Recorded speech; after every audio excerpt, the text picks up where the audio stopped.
Hi guys, and welcome to another episode of the Boxing Coalition. My name is Cam. Joining me tonight, Kimo Special, obviously Kimo, and my boy Leon. Hope you guys are well. Kimo, what's happening?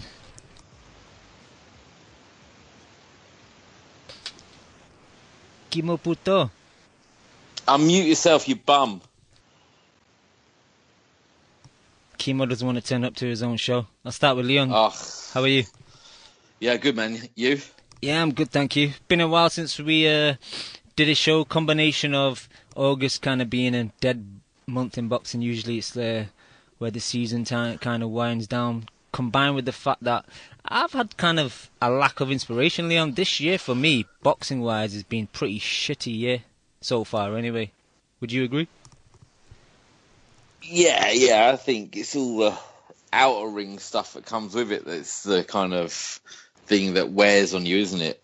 Yeah, so, when you just when and just not quite enough good fights, just not the thing. Yeah, there's been some good fights, but yeah, it's especially when like contract negotiations are becoming like headlines and kind of websites you check on a daily basis. You just don't end up going to the websites because you don't want to read about contract negotiations. You want to read about good fights being made. Eddie Hearn and fucking Frank Warren are treating British boxing like their own little personal panto. It's fucking boring as fuck listening to them. And, one's making announcements about announcements, the other one's just going on about taking over the world and fucking coming up with fucking horrible cards. So it's hardly inspiring. Yeah, no, it's totally dead sport, mate. Totally agree. I'm joking. Kimo, if you're talking, Kimo, get us pumped. If you're talking, Kimo, we can't hear you, so maybe log out and log back in, because I could see you on Skype, like your voice is being broadcast, but we can't hear you. But Leon, I'll start with you then. Let's just go back chronologically. Start off with a fight we were all hyped for. I think the last show was on the eve of this fight, Usyk versus Gassiev, and unfortunately Gassiev just looked like a big stiff idiot. Oh, yeah, he did. And so I thought he had a real chance, but Gassiev fucking played. I mean, Usyk just played with him, really, didn't he? I mean, I don't think at any point was he in any danger or didn't have anything for him, did he? No, he just looked limited, man. He was kind of coming forward, just trying to look for like a big right hand, but Usyk was just too clever. Like, some people kind of hate those tippy-tappy style, but he does combine like soft punches with hard punches, so it keeps his opponent always guessing, because they might try and ride their soft shots, but then they end up walking into a big heavy power punch. So it was kind of easy work for Gassiev, I thought. For Usyk, I thought, and now he's undisputed. And even like Abel, I've been critical of Abel in the past, but he was shitting on Gassiev, in the corner during the fight, saying, "No, do you want me to like throw in the towel? Do you want to quit? Like, what are you doing?" Yeah. Sorry? It was strange. No, I was saying I agree with you. Yeah, it was just strange to watch, like a fighter kind of mentally check out. We've seen it a few times, but it definitely like Canelo Floyd kind of style thing. Yeah, if you look at, I don't know if you watched that post-fight show. The one that did World Boxing Super Series. No, after I the fight. didn't see it. But yeah, when he went back to the locker room, like Gassiev just looked like he knows that he did shit, and like he's gonna, like maybe, I don't want to speak too soon because he's early, but that type of loss can really affect a fighter, and like I wouldn't be surprised if he's not the same again, Yeah, like I think it can definitely scar a fighter, make him not want to throw his hands, that kind of thing. I think the next fight that happens, or the next fight that's scheduled for Gassiev, or maybe the next two, are going to be very important in his career. Like, most likely he's just going to fight a bum who he ices in like 2 rounds, but his matchmaking is going to be very important if they kind of want to elongate the rest of his career. Oh, absolutely. Like, I mean, I think he's not gone into the second cruiserweight one, has he? Yo. Oh, there he is at last. Oh, fucking hell, mate. What's going on? It's fucking you. I think you just muted me, Cam. You're trying to fucking boycott me off the show. With I can't individually mute people, so don't point the finger, man. You're gonna get knocked out. But yeah, Kimo, we're talking about Gassiev and Usyk. Sorry, I'll let Leon finish, and I'll jump in for whatever the fuck you guys are talking about. No, I was just saying that it's, I think they've got to be careful with what they do with him next. Like, they've got to build him back up a bit, because that was kind of pretty soul-destroying by the looks of things, wasn't it? Yeah. But they can't just give him complete and utter... They've got to keep him being tested, because otherwise, he steps up again and he might just, freeze again. I think that style is just difficult for him. Like, he struggled against Lebedev, who's got southpaw, similar back foot style, and Usyk's the same. And I think he could take over. Like, if Usyk does decide to kind of give all the belts up and go up to heavyweight, I could see Gassiev taking over. But yeah, I totally agree. They're gonna have to matchmake him carefully in the next 1-2 fights. Go ahead, Kimo. I think Usyk as well has definitely got a bit more on his punches than I believe, because like Gassiev's a really tough guy, but he was definitely leaving. He was making a mark on him. I wasn't saying he ever kind of had him rocked to his boots or any point, but he was definitely doing enough damage, to definitely to keep him off and to make sure he knew he was in a fight. It wasn't just dancing and pity patty stuff, was it? No, he definitely mixed it up. But what did you think, Kimo?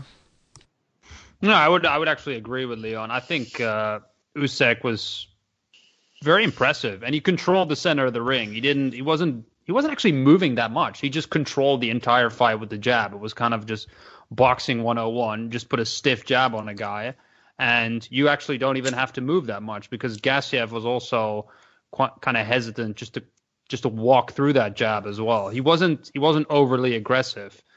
I don't think he's ever been like a super aggressive guy. I think maybe we get a little bit caught up in the power that he's got. And he's not seek and destroy guy, is he? He's not actually. He takes his time with things, but we kind of, I think as boxing fans, we sometimes get swayed a little bit by the fact that he has these brutal knockouts, but those come at a more, like, dare I say, Canelo type of style, where he takes his time and he picks his shots. He's not a Margarito that just, barges forward. That's why in the earlier rounds, who did when he fought the Latvian guy, Usyk, Bradis. Like, that was a much closer fight, because Bradis is a bit more committed about coming forward, isn't he? I actually thought as well, like, Usyk, I don't know if he wasn't on his game that night. If they ever had a rematch, he just got better. I think he'd be better. But yeah, that fight was definitely a lot closer. But also, Cam, because Usyk, maybe it's something that he realized, or maybe it's just something how the fight played out. But I think he realized as well with the Gassiev fight that he moves a little bit too much sometimes, and that can not only just make the fight look different in a judge eye, for example, as well, but it just gives him a bit more confidence as well, just to back the guy up a lot of times. Like, he didn't have to do that much to actually discourage Gassiev. And that's the thing that worried me as well, like visibly with Gassiev, is he just looked very discouraged from a couple of rounds inwards already. Like, I don't want to be too critical of the guy, but wasn't he? He was getting jabbed to bits. Yeah, it's like you said, Leon. It wasn't like there were pity-patter punches, like he was definitely damaging him with the shots that he was firing off. He wasn't hurting him badly or anything like that, but that shit still hurts. Yeah. It's a highly impressive performance. Like, yeah, it really, really, really is. Kimo, like you said, you don't want to sound too critical, but it almost sounds like you want to say this. You know what? I know this sounds terrible. I think he should finish. Well, I mean, he's not at a UBAC level, because I do think Gassiev is an extremely skilled guy, but not to kind of toot my own horn, but I told you guys before the fight as well, like, I wouldn't be surprised if stylistically this totally plays out in Usyk's favor, because Gassiev has very slow feet, and he actually works well with guys that are willing to stand in front of him, or even willing to come towards him, and then he looks like $1 million. But here, as soon as he didn't have any other options, and he's got, a jab in his face, he couldn't really do a lot. I saw a lot of times where he tried to jab with Usyk, where he actually sometimes countered off Usyk's jab, and that worked like not too many times, but it did work a few times. So it did show that he was able to do that. But overall, it was just really lackluster, Cam. Like I have a real soft spot for Gassiev, just because he's such a fucking beast. But this was not what I expected from him, like heart and toughness wise. Like, yeah, he stood in there for 12 rounds, but I just wanted more from him. I wanted to see more urgency. I wanted him to try something different. He seemed to just settle in a gear around the third and fourth round, and he never really got out of it. And it just, even at the end of the fight, it was like, okay, this is it. Like he didn't look too devastated either. It was just like, that's it. I made it to the final, and that's it. I think if he was in a war, he'd probably look tougher. Like, he'd probably take it more, and he's got a good chin, and he can handle that, and he knows he can bang. So he knows he's in. Like, if someone's willing to throw with him like that, he's and stand in front of him, he'd probably look really good. I think it's more like a mental, like, oh, I don't know how to solve this problem instantly. Like, do you know what I mean? I think he would survive a war. I think he can bang with people. The fact that he's a nice guy, and that's something I applaud, because I always prefer the nice guys in boxing, but it kind of worked against him, I think, in the final, because he just seemed too happy to be there. It's like the whole occasion just got to him, and he just froze, maybe. And he's in his hometown and stuff, and it's just all on him. Yeah. And you got to say again, what is that number of how many wins in a row away from home? Who, Usyk? Yeah, it's like 3 or 4, isn't it? Yeah, like winning belts and doing, becoming undisputed as well in such a short period of time.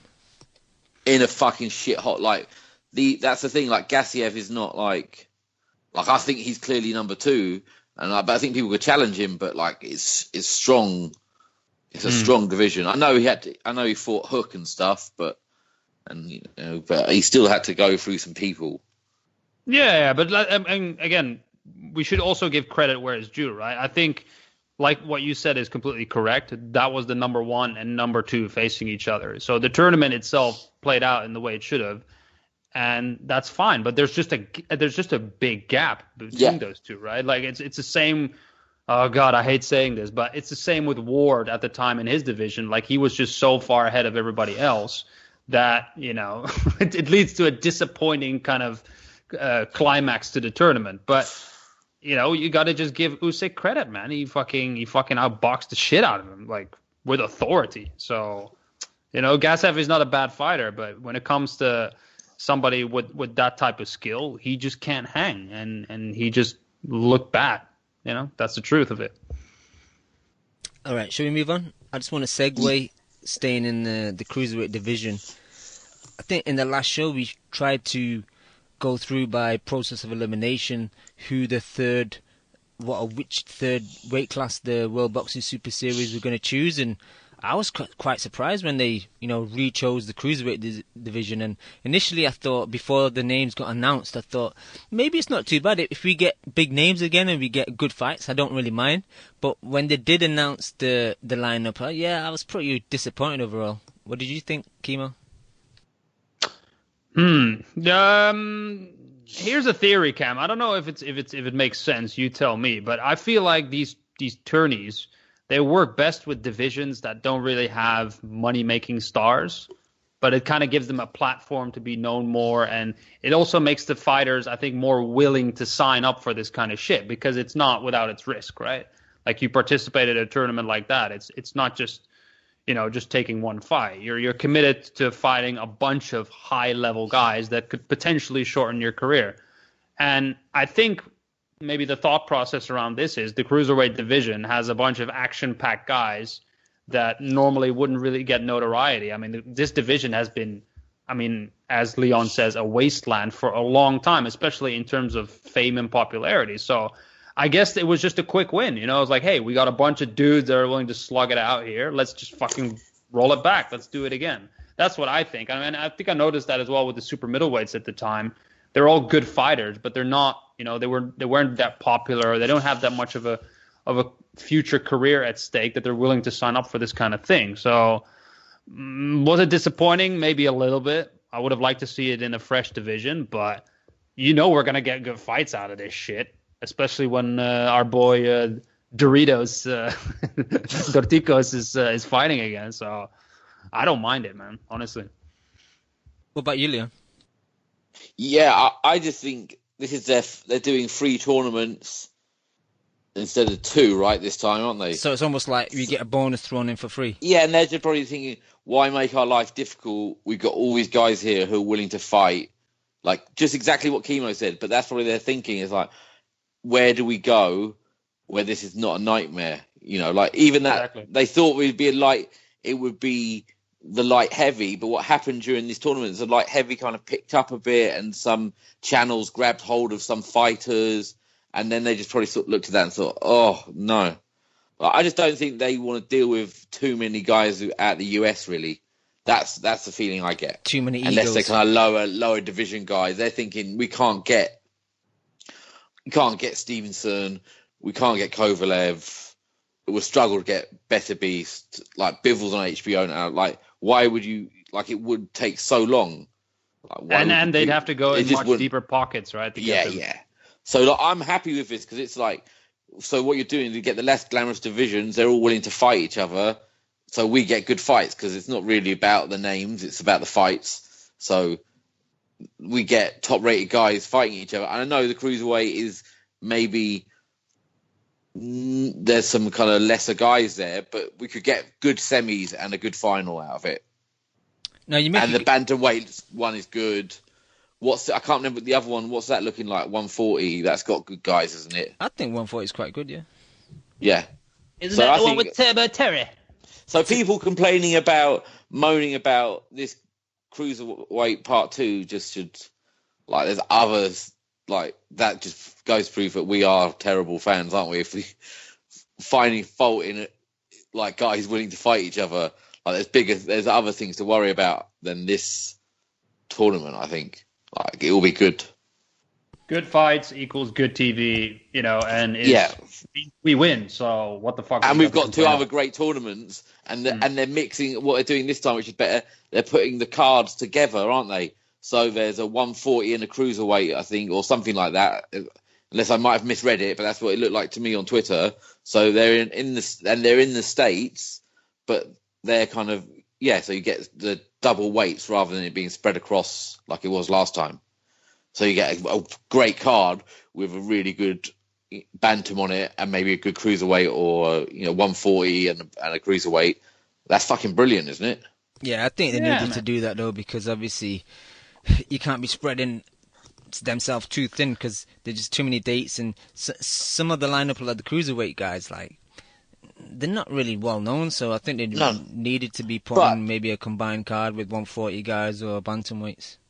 We were saying this, the fans and other podcasts and people online were all kind of saying this, so maybe they did listen, and maybe they thought, "Oh, right, this is," but probably not. But it might have swayed people seeing, talking about it online and stuff. So it's what we wanted, and we've got it this time. So they're trying their very best, those guys. I think. I know he's a bit of a meme nightmare now, and it's all a bit too much. Those interviews with Calla now, but they're glorious. They are getting a bit David Brent on gear, aren't they? But did they highlight of Kimo's day if a Calla interview? He's a high level. He's a weirdo, isn't he? He likes the wrongest things about this sport. He's a character, and actually, I don't even sit through all of the interviews that they post about him, but like you said, man, you gotta respect a little bit what they've done with this. I know, and Cam, you've criticized me that in the past before, where I've got short-term memory about the Sauerlands, and I forget the type of trash they used to put on in Germany all the time. But these tournaments are not easy. We know that from experience, right? Like, people fall out. I'm sure contract negotiations and money and all that garbage is a fucking nightmare when you have that much at stake and so many people involved. But they've done a fantastic job. The production is fucking off the chain. I love the way these fights look. It's awesome. So I've got nothing but good things to say about it, man. And so far, the tournaments have worked out very well. Like, very few dropouts. Like, it's just been going very smooth. Except I must mention. Well, that, but things happen, right? Injuries and stuff like that happen. Except for the whole fucking the Saudi Arabia fight. Like that shit just keeps pissing me off because I thought we were gonna get Gassiev Usyk, and then it's no, and now Groves and Smith are fighting there, and I actually I don't even like that fight taking place in the Middle East. It makes zero fucking sense because I think the atmosphere is gonna be fucking terrible. I've tried to look for tickets, by the way. I can't find anything. I don't even know how to get tickets to this shit. It's weird, man. But yeah. But we might get Taylor versus Prograis, like in the 140, right? That's a great fight. Imagine they that better happens. put that in Scotland, man. But that if that's the thing that we could get out of it, then that's fucking brilliant. That could be that could be a great fight. That'd be a good opportunity to come back to Scotland, Cam. I'm down. And smack Brian King around a little bit more again. That'll be fun. Right. Should we? Should we move on? Yeah. All right. Hang on. What about Usyk Bellew? It's not happening. So, they found a way out, close. didn't they? I saw the troll account of Sky Sports Boxing was like, "Hey, Usyk Bellew, close." No, question mark. They've waited and waited and waited, Bellew and Hearn, and they knew that a mandatory would come up, and that's what's happened. So they get out of it. They've had a couple of months of saying they're going to take the fight, and everyone going, "Oh, if he takes this fight, it'll be brilliant." He was never going to take the fight. This might come back and bite me in the arse. I don't care. I'm fucking saying it. He never wanted that fight. I don't see the point of Bellew, who's a money-grabbing scumbag now. Like, I don't see the point of him doing this. Why would he fight such a high-risk, low-reward fight? For what? All of the belts, man. All of the lights. He'll fight. Can't you see him ending up fighting Dillian White? Who, Bellew? Yeah, someone like that. I could see that in a big domestic blockbuster, yeah. Then get the Sky hype train behind it. That'll fucking sell some pay-per-views. Yep, something like that. Anyway, that's enough now. Can we move on, Cam? Enough Bellew. Fucking dick. All right. Same night in the States on HBO, you had Jaime Munguia versus Liam Smith. Pretty interesting fight. Smith came out first 3 rounds, kind of boxed and moved and had a lot of success. He was kind of landing the right hand, but after that, Munguia took over and just kind of landed whatever he wanted. He showed that he is quite crude, though. Like, I think we were all impressed with his performance against Saddam Ali, but against Smith, we kind of seen a lot of. I saw a lot of chinks in his armor. But we did say he just knocked out. Everyone noted that he knocked out a welterweight. Exactly. We knew it was like one of the easiest pickups for a big. Cause he's a fucking big unit, isn't he? So that's just like, oh, this is gonna be fucking easy, and it was because he's just far too big. But he was crude as fuck, wasn't he? Yeah, man. He's a little bit crude. Yeah, I agree, man. But Liam Smith has got nothing on his punches. That's the problem. Like anyone with a bit of. Because you were right, he did land. I thought he did all right for the first maybe 2 or 3, and he landed a bit. And if you had a bit of a dig on you, you could get this guy out of it, I reckon, or at least hurt him. Oh yeah, or get his respect. Yeah, exactly. Where they nothing, and he just marched him down and beat him up, didn't he? Really, but he didn't even do that particularly good job of it. Nah, he was missing quite a lot, and like Liam Smith's not like the most elusive dude in the world, and if he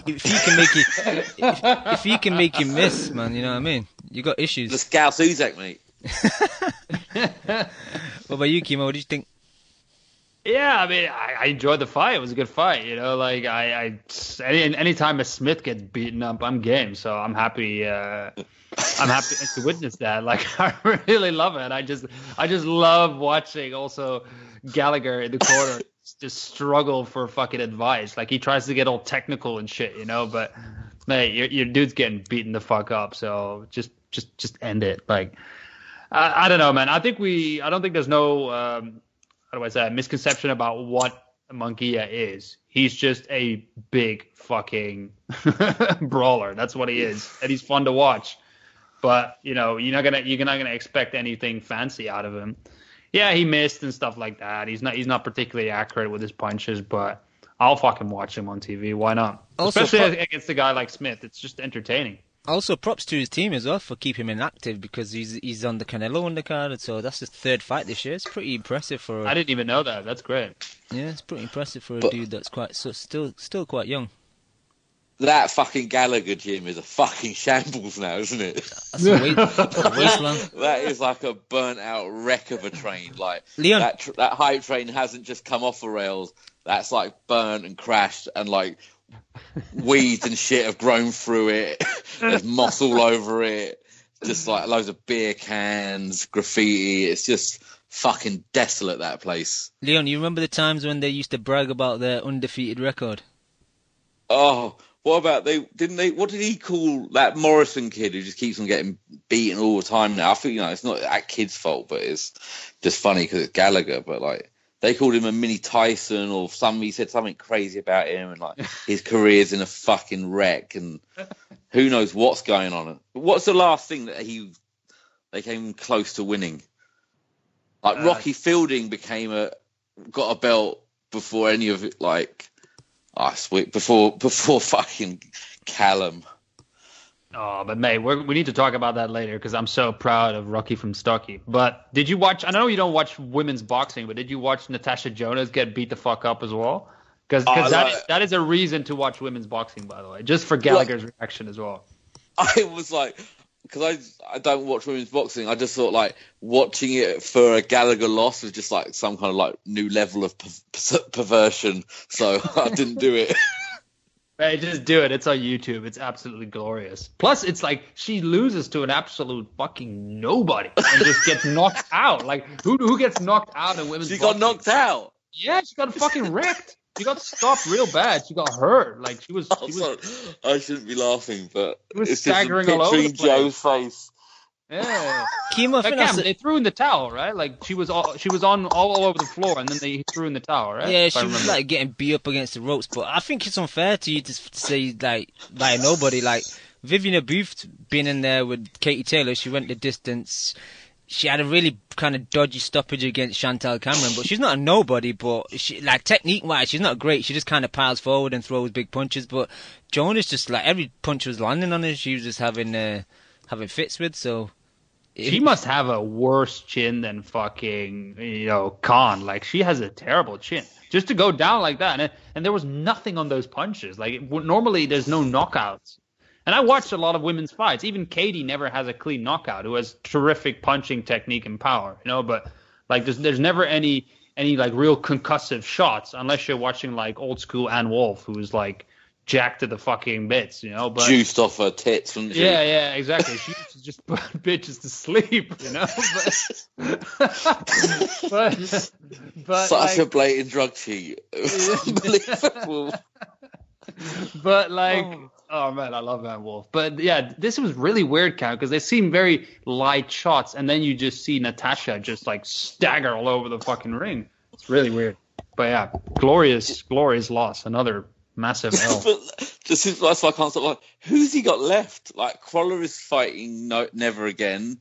Paul Smith, like he's done. Stephen Smith hasn't got anything left. Liam, like it's Callum. And that's it. And what's that other light heavy? Like it's like there's no one coming through at that gym.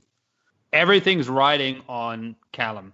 Everything. Like if Callum loses, they're gonna fucking burn the place down and turn it into. If Callum loses, Amir Khan's asking for his keys back, isn't he? Get out. You've got no chance of paying the rent. Yeah. Oh, poor old Joe. It's not going too well. No. all right. Anyway, where were we? I think we had it out of our system now. That we I think we got Munguia versus Smith kind of done. Yeah. Then what did we have? July 28th, we had Mikey Garcia versus Robert Easter Jr. And we kind of were talking just before we started the show that it was a kind of forgettable fight, really, man. Like Mikey kind of dominated, but it's one of those fights where you couldn't really pick anything memorable that happened. Like Mikey was coming forward, throwing his combinations. Robert Easter tried to kind of stay off the ropes, as he does have a habit of hanging there too much, but eventually, he just kind of just lay on the ropes, and Mikey was just letting off his shots. But like, even Mikey's performance, it wasn't really, eye-catching. He's kind of the problem with some of Mikey's combinations from me, there's always like a slight 1 second gap in between. So he'll throw a jab, then there's a gap, and then he'll throw the right hand, there's this gap, and then he'll throw the left hook, and it's never very fluid. It's effective, but never really fluid. That's an interesting point, Cam. Yeah, he's not your typical fluid combination puncher. It is a little bit, dare I say, stiff, but it is effective though, man. Like his timing is really impeccable, and I mean there weren't any surprises in this fight. Like from one lanky bastard to the other, like I knew what fucking Easter was gonna do. Like he was gonna pretend that he knows how to box from the distance, and he doesn't, because he always gets on the inside in every fight, and then gets in a scrap, and then gets hit with like fucking hooks that are coming over the top because he's standing upright all the fucking time. You know, like it's the same shit all over again, and I just don't understand anybody that would have picked Easter. That's all I'm gonna say. I just don't understand it. I just don't understand it. Oh shit. What's up, Leon? Easy. How you doing? Good. Good. Can we talk about the Supreme drop for the fall I think we season? need to talk about that right now. I want to get hype. Is that cool with you guys? Nope. Oh dear God. Leon is a bit more of a Stussy guy, so I'm not sure if he appreciates the higher end of fashion, you know. But Oh what? Like I don't go into it, but don't worry. I've got hookups with Supreme. You don't have to worry about that, sunshine. Hey mate, I'm You coming want to some London. Supreme? Cup that You shit, come and man. see me. Blood, I'm coming to fucking London for that shit. Yeah, my mate runs the Supreme store here, innit? You get me? Does he? Yeah. Hey, get me on the fucking list, mate. I need some box logos, man. Oh shit! I'll hook you up. Anyway, what's up, Dan? How's law school treating you? I don't think I'm spending my time as efficiently as I should, considering that I'm on this podcast in between classes. But I got to make sacrifices, man. I love you guys too much. So, in between a little lunch break right now, I want to talk about some boxing, man. And I mean, are you guys really summarizing everything that happened the past 7 weeks since our last show? All the We're decent stuff. We're trying to quickly get through it. Okay, Mikey, he's good. I hope he fights Lomachenko next. That's it. That's it? That's why you called in? Oh, you want me to talk about everything? I don't want to mess up the flow of No. the show, obviously. Exactly. You've become scared of Cam, haven't you? Jesus. No, he's been very No, respectful. I think quite the opposite, actually. But This is the best behaved Dan's been in a long while. I know, it's Yeah. very scary, actually. Long I may don't it like this. continue. He's all grown up. to tell you the truth, I don't even know where to start. I mean, I feel like we're so inconsistent now with our shows. I don't even know how to behave in a podcast environment anymore. All right, let me take the reins again. Leon, have you got anything to add about Easter versus Mikey Garcia? I can't remember 1 second of that fight. Did you even watch it, or have you not watched it? I watched it, but I was tired. I watched it live, but I can't remember anything about it. I think go back and watch it. All I right. thought Mikey would do something really good, and then he was just a little pedestrian. But he's good, isn't he? He's very good. He is very good. All right. So he same wasn't night- out of second gear, really, was he? No, that's the problem. Like, he just kind of... One thing I would say, just what you were saying about combination punching thing is, I think you're right, but he might be one of the best his single shots are very, very effective. Like, he's very accurate. Like his single shots are very, very good. Yeah. They do a lot of damage as well. All right. Yeah, he's got good power. Moving on. Same night, July 28th, but in London, we had Dillian White versus Joseph Park. And even though, Leon, you're not the biggest fan of the heavyweight division, this was a fun fight, man. And probably the first time in a long time I was shouting at the TV in the last round. Yeah, the last round was good. I'll give you that. The last round was good. But Parker's got I think Kimo said it before, it's like, doesn't have the stomach for it. Like, what was he doing? I think he started off well, but he just took a vacation in the middle of the rounds, and he wasn't just doing enough. Like, White was coming forward, throwing shots, and White's crude as fuck. Like, the way he loads up on his left hook, throws himself off balance when he misses it. It's kind of hilarious for a professional boxer, but he is effective when he lands. Like, when the shot that caught Parker, I think it was in the 9th. That was on the button, man. I'm surprised like Joseph took it so well. But That's yeah, the frustration, because he's obviously a tough guy, Parker, isn't he?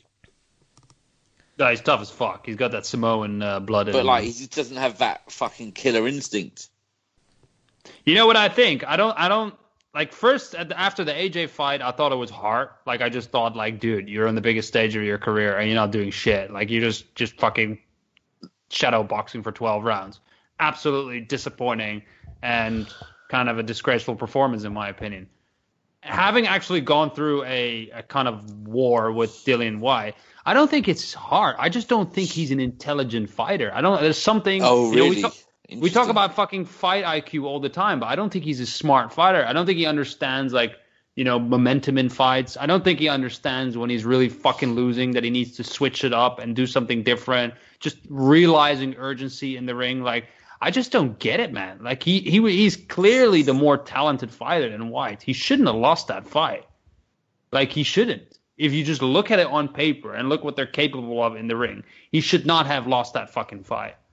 And having seen that last round, he should have stopped him. He should have. But because he's vulnerable, White, isn't he? He's very vulnerable, I think. Mate, he has a lot of openings, man. Wilder would put him to sleep violently, I think. Probably, actually, yeah. I think I'd probably agree with that. Wilder would just throw a fucking right hand down the pipe, and it's going to connect. He's got a chin. Like, I mean, White? I think Parker's tough, but like, is he a big puncher? But like, I don't know. I think he's a solid guy in terms of skill. I think he's a solid guy in terms of power. So, like he's a decent boxer. Like there's no reason why he should lose to a guy like White. Like he just let too many rounds get close as well in the fight. Too many fucking rounds were like, okay, he got hurt. I understand that, but like a lot of these rounds, he should have just dominated more. Just press the attack a little bit more. Fire off your combinations. Use your speed. When they would exchange, like he would look so much faster than White. I just don't understand his mentality, man. Like now after this fight, like I said, it's a bit too harsh to say that it's a lack of heart, but there is something mentally missing with this guy. He's got a lot of physical gifts, but mentally, he's just not there. I don't know what it is. And if I remember correctly as well, it's been a while, but I think his corner also was saying all the right things, right? But yeah, he just didn't execute. I liked his corner, actually, from what I remember. They were giving him solid advice. And they were getting animated as well at one point, like, mate. Oh, he was disappointed. I saw that interview with him afterwards. He was really disappointed. Like, questioning his heart. His trainer questioned his heart. Yeah, because he's an ex-boxer as well, right? Yeah, he knows what... He knows what it is to fucking gut it out. And I don't know, man. When your guy is talented but just not executing in the ring, there's just something missing. I don't know what it is. But maybe he needs to go see a fucking sports psychologist or something. Because it's just not there 100%. Maybe it's this. You know what? I know this sounds terrible. I think he should finish. I'm going to overuse that. Yeah, use it. Yeah, completely overuse it in this episode. Yeah, just use it forever, man. It's the greatest fucking moment of TV history. Yeah, it's not really going to matter since our next show is going to be in 2 months anyway, so... Yeah, says the guy that does the Mystic Men every fucking year. Well, I can't do it because you can't provide us with the production behind it, so that's the reason why. But at the same time, that is asking quite a bit, considering that Cam doesn't watch MMA whatsoever, so that's asking quite a bit from him, but that's neither here nor there. That is true. I thought I should watch this fight too. I saw the fight too. Yeah, I saw the fight too. It was pretty good. It was pretty cute. Pretty cute. Yeah, okay, what do you think? No, just I echo everything you said about Park. I'm serious. I saw the fucking fight. What do you want me to say, man? I don't trust fighters who have gap teeth. That's all I can say, man. He has a gap. I don't think he's a very good fighter because of that. I think he needs to get that fixed. Cam, next fight. Jesus. Hey, can I just shout out to Mr. Gilberto from New York? Fucking missed that guy. Anyway. Yeah. Okay. Before we move on, just quickly, a few more things about the fight. I had it just check my card, 130, 112 to White, so he just nicked it, but that was me counting that bullshit knockdown where it was a head clash and basically it was counted as a knockdown. So if that wouldn't have been counted that way, then I would have had Parker just winning it. But I was disappointed with the commentary, first of all. I thought Froch, Bellew and Smith were their usual terrible self. Basically, everything that Parker was doing was terrible, and everything that White was doing was excellent. Bellew did criticise White on his technique and stuff, which was fair, because a fucking blind person could see that White has no technique. But they were just giving Dillian too much props with, not props, but they were just brushing under the carpet the fact that he's a dirty fighter, and they were like, well, this is, the top of the boxing game, so what happens, and it happens, and if he's being dirty, then the other person should be dirty. Like, they can't condone the fact that Parker should be dirty just because White's being dirty. And Ian John Lewis, I think, just gave White too many opportunities to kind of push down and hold, and there was one kind of final warning towards the end of the fight, but if the shoe was on the other foot and White was the foreign fighter coming over on the here, receiving end, he would have been docked at least 2 points in that fight. So I think it was a homer. It was always going to be a homer, wasn't it? Yeah, I think foreign boxers coming over here, one thing you need to assure is you have to have independent judges. In this fight, I think there was an Aussie, there was a Brit, and a Frenchman. But you can't have a home referee, because our referees, apart from maybe two, are fucking terrible. Like, Ian John Lewis shouldn't be allowed to referee a high-level fight, in my opinion. He hasn't got the skills to do it, so that's my run over. But he shouldn't be allowed to watch the sport ever again. I am the referee. Cam, I don't think it really matters, just because all the money is in the UK right now, at least for heavyweight boxing. So if I'm a heavyweight, I take those things into consideration, and I'm completely fine with it. That's fine, but I think you need to have some advantages coming into it. If the advantages are all on the other team, then fucking you might as well just stay at home. You're not going to win the fight over here. Well, do I want to stay home and beat Charles Martin, or do I want to beat Charles Martin? Yeah, but you walk the earth like a god, bro. Why do you need to go to the UK and walk the earth?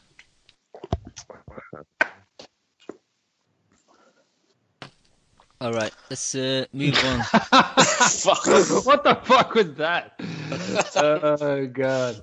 Cam, can I just touch on that real quick? Sorry, I do agree with you. It's coming back to me now, you talking about it. Froch and Bellew were absolutely fucking abysmal. They spent the whole fucking fight talking about the same shit in repeat. Like, I get it if you want to criticize the away guy, like, that happens all the time, but you don't need to continuously do it for 12 rounds. Like, that was really fucking annoying, and they just couldn't stop talking about it. Like, it's just continuous rambling about mental fucking, aspects of Parker's game. Like, oh, you used to do this. Oh, he's not doing this. Like, okay, we get it. You've mentioned it already like 5 fucking times. You don't need to do it 500 times in a fight. God damn it. But yeah, continue. August 4th, we had the Sergey Kovalev versus Alder Alvarez. This is another fight that I enjoyed, man. Leon, start with you. What did you think? He's done. I think he should finish. It's just over. You know what? I know this sounds terrible. I think he should finish. Everyone's saying he's not done, but I don't know. He seems more and more vulnerable, more and more hittable. I don't know if maybe I'm over. Yeah, because he got stopped badly and what happened with Ward, maybe we're kind of over analysing it. But yeah, he definitely seems more gettable and not quite as... I don't think Alvarez was particularly scared of him. Do you know what I mean? That kind of mask has slipped and stuff, and it's... Yeah, I think it's happened to a lot of fighters over the years. It just seems like it's happening again, really.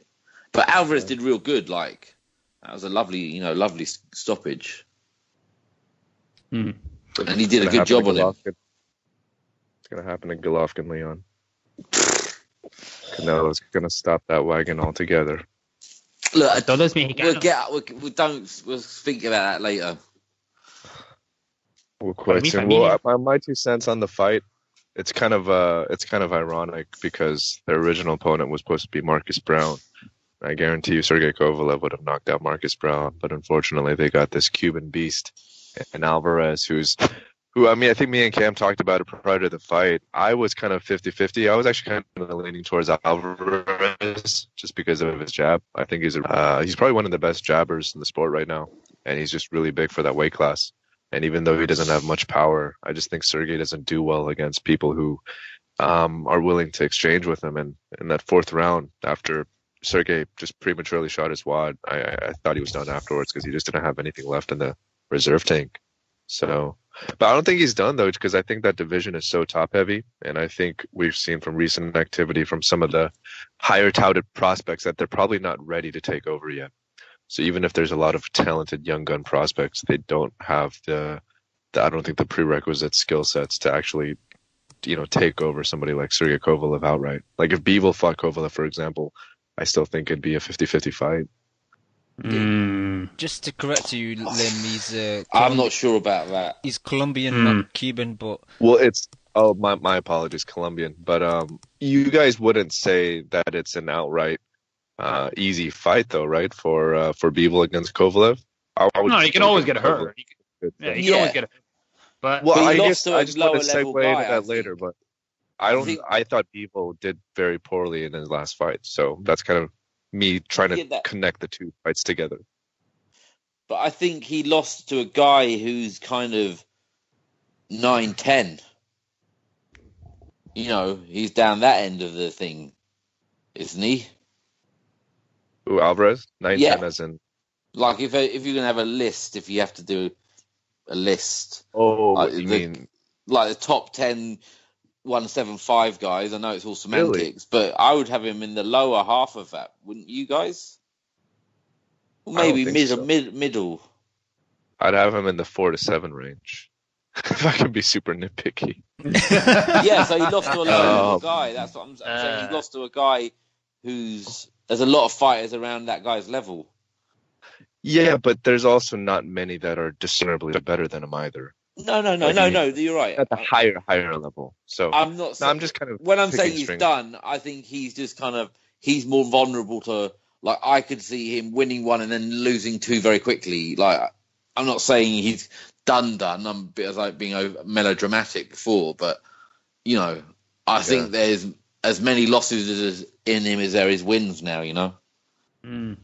I would agree with that. I think I don't know, man. Everything outside of the ring is pointing towards a decline for Kovalev, right? Like, ever since that Ward defeat, like, he's had problems with his trainer. A lot of people outside of his camp are talking shit about him motivation-wise.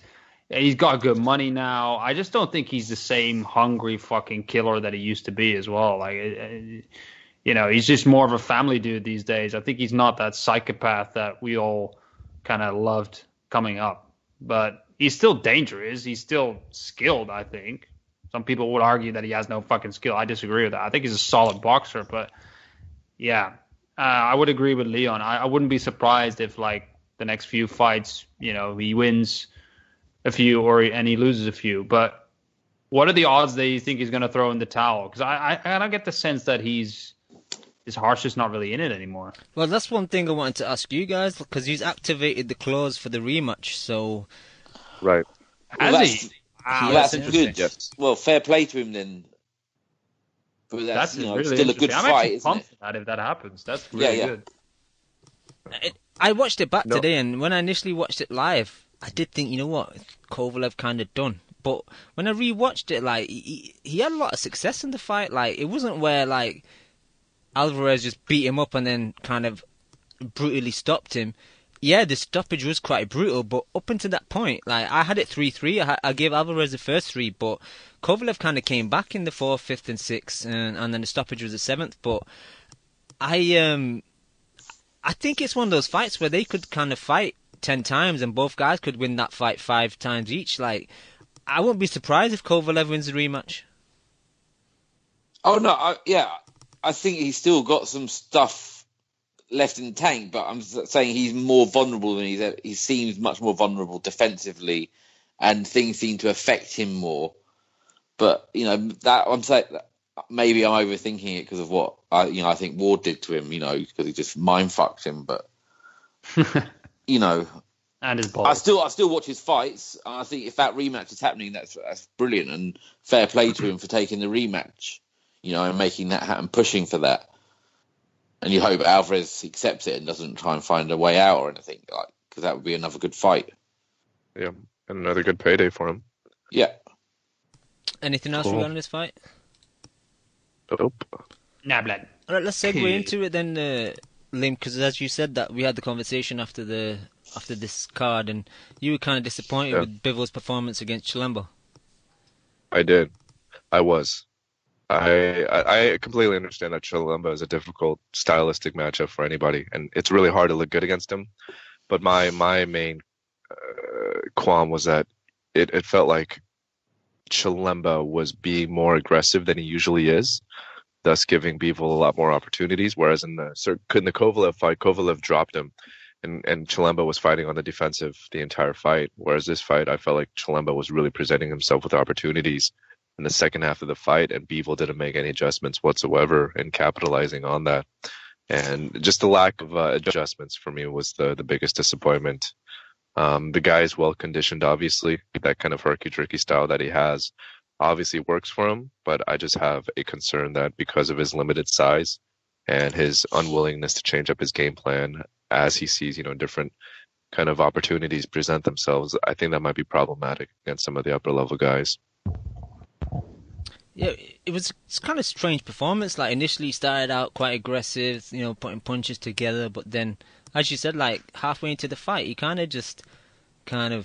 he wasn't really going forward and he wasn't really going backwards. He was just kind of doing what he was doing, and even afterwards now, I still kind of blame the matchmaking because Chilembo is a difficult opponent. Like only maybe Gvozdyk has done a good job over Chilembo. And everyone else, even Alvarez, I think, fought Chilembo and he struggled with him. And Kovalev struggled with him. Like he had his moments against Kovalev. Kovalev was poor in that fight. Yeah. But he didn't train for that fight, man. I think they made an excuse afterwards saying that he was ill and stuff during camp. But Chilembo does it to people. Yeah, he's awkward. I give him that. But yeah, did you guys have an opinion on the fight? I actually haven't seen the fight. It's so okay. I can't comment on it. It was like a fight too. It was 5 out of 10. Like, I'll give him a pass on this one. Like, you allowed a bad fight, but not a great fight. And that's the perfect opponent to have your bad fight against because he's always, that's what he always does. So I just think, whatever. Okay. Fair enough.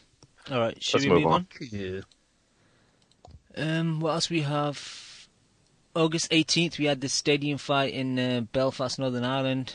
I think we can cover it quite quick, to be honest. Frampton just beat up a heavy bag.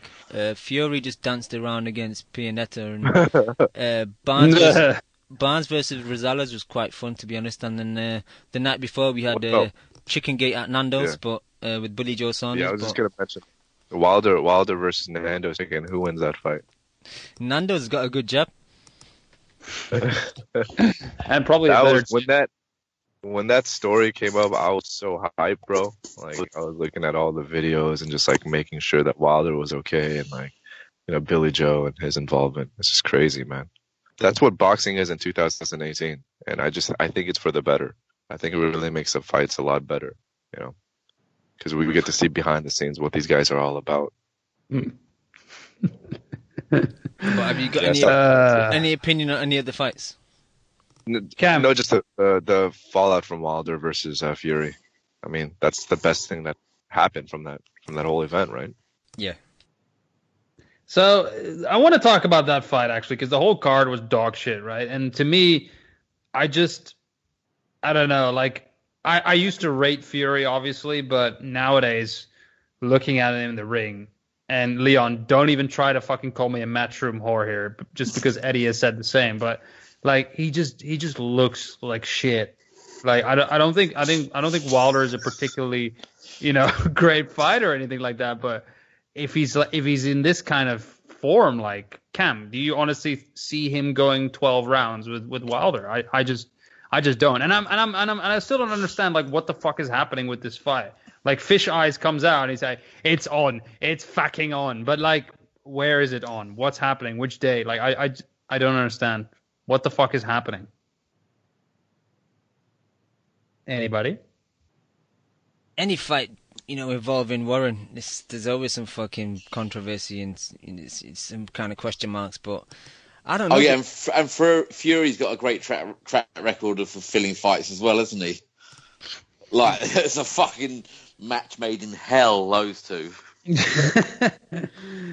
I don't know, man. I find it a little bit suspect. It's I need to see it to believe it. And again, I do sound like Eddie Hearn right now, but it is the fucking truth, and you guys know it. Like that fight is seriously suspect. If it does happen, I'm very excited for it. It'll be fun, but I just don't see Fury like performing, man. Like he looks like shit against fucking cab drivers and bouncers. Like I don't know what he's gonna do, man.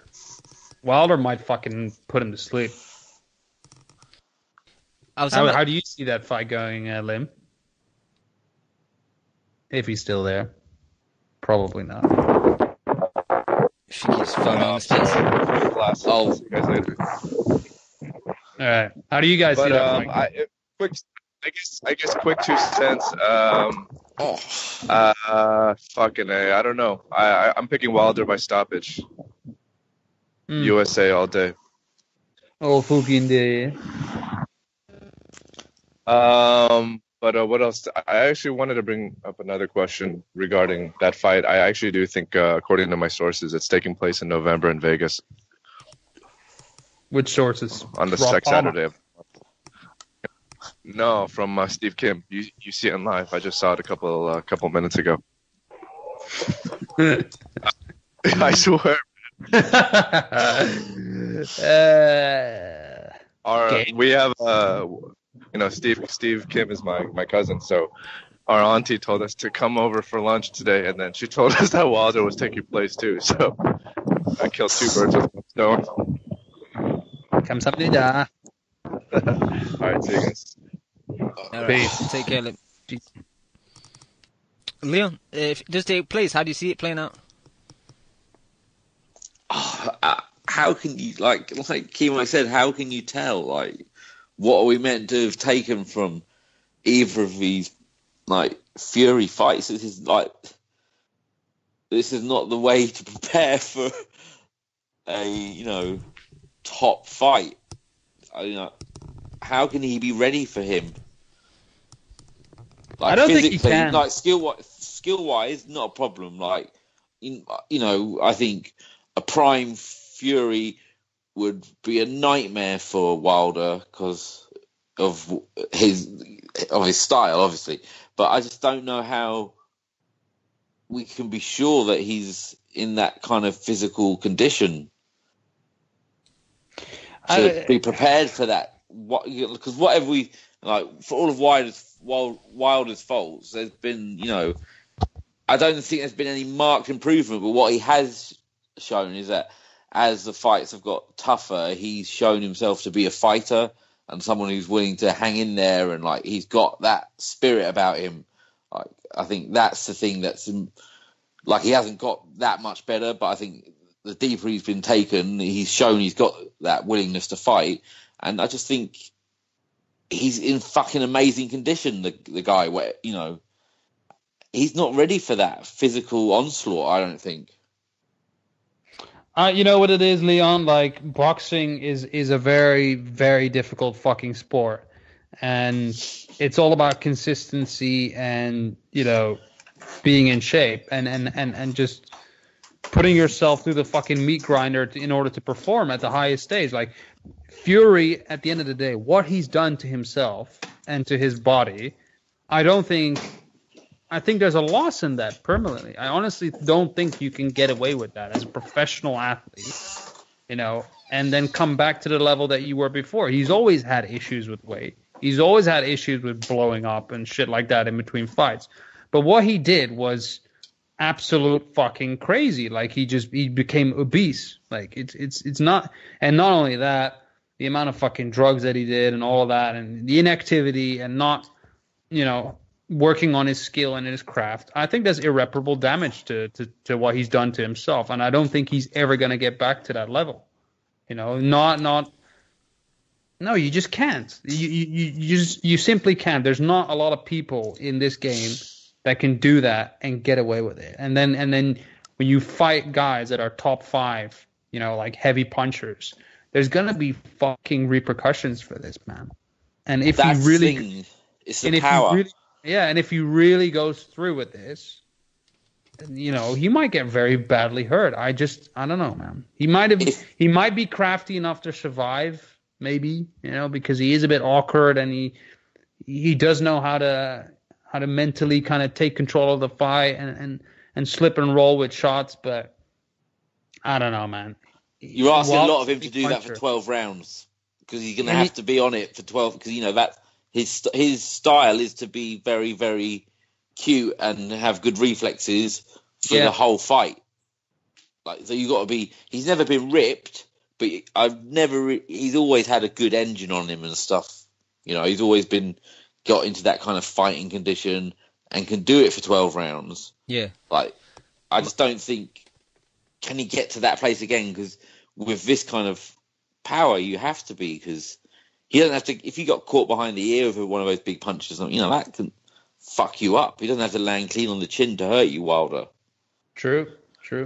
And it's so much more than physical shape as well. Like you mentioned, timing, for example, reflexes, all those things deteriorate when you do not stay active, right? So it's a very unforgiving game, and boxing is one of those fucking sports, like if you're a football player and you're out of shape and you're out fucking cocaine binging with chicks all the time or whatever, what's the worst that can happen? You lose your job.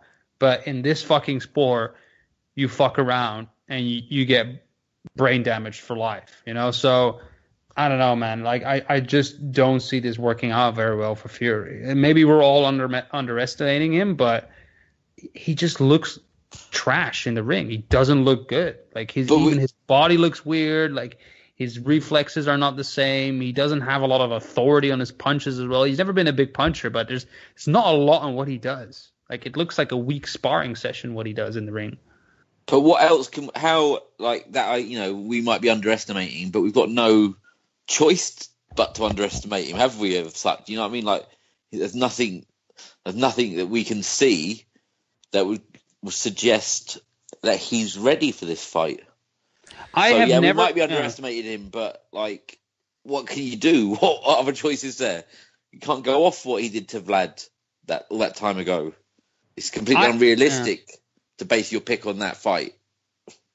I have never seen a guy, and maybe we have to go way back into time, talk about somebody like fucking Sugar Ray Leonard coming out of retirement or anything like that. Like, I'm not a historian, but in my generation, like in my era of boxing, I can't recall a guy. Well, actually, I can recall, and I hate him, but I'm thinking of Floyd Mayweather here. Yeah. But I cannot recall a guy leaving the sport and just coming back and still having that same fucking accuracy, timing, speed, everything. And bear in mind, Floyd wasn't fighting Wilder, was he? He was fighting a guy from a division below, No, but still, it was a good win. Good win. But still, Leon, he had a career after that, right? Like And Floyd was a gym rat. He always stayed in the gym. He was always in shape. If you saw him on the red carpet, he still had a fucking 8-pack. Like he was always honing his craft. And Fury was not. Fury was fucking. It's a mess. Like he could have fucking. He was on one.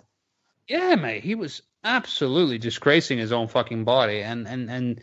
You just can't keep that up, man. I just don't see it happening. The only people that I've seen it in any other combat sport are people that are very fucking disciplined, very extremely disciplined with themselves, and they don't even put a fucking cheeseburger in their body, like this guy is the opposite. So I don't think it's gonna end well for him. I'll leave it at that.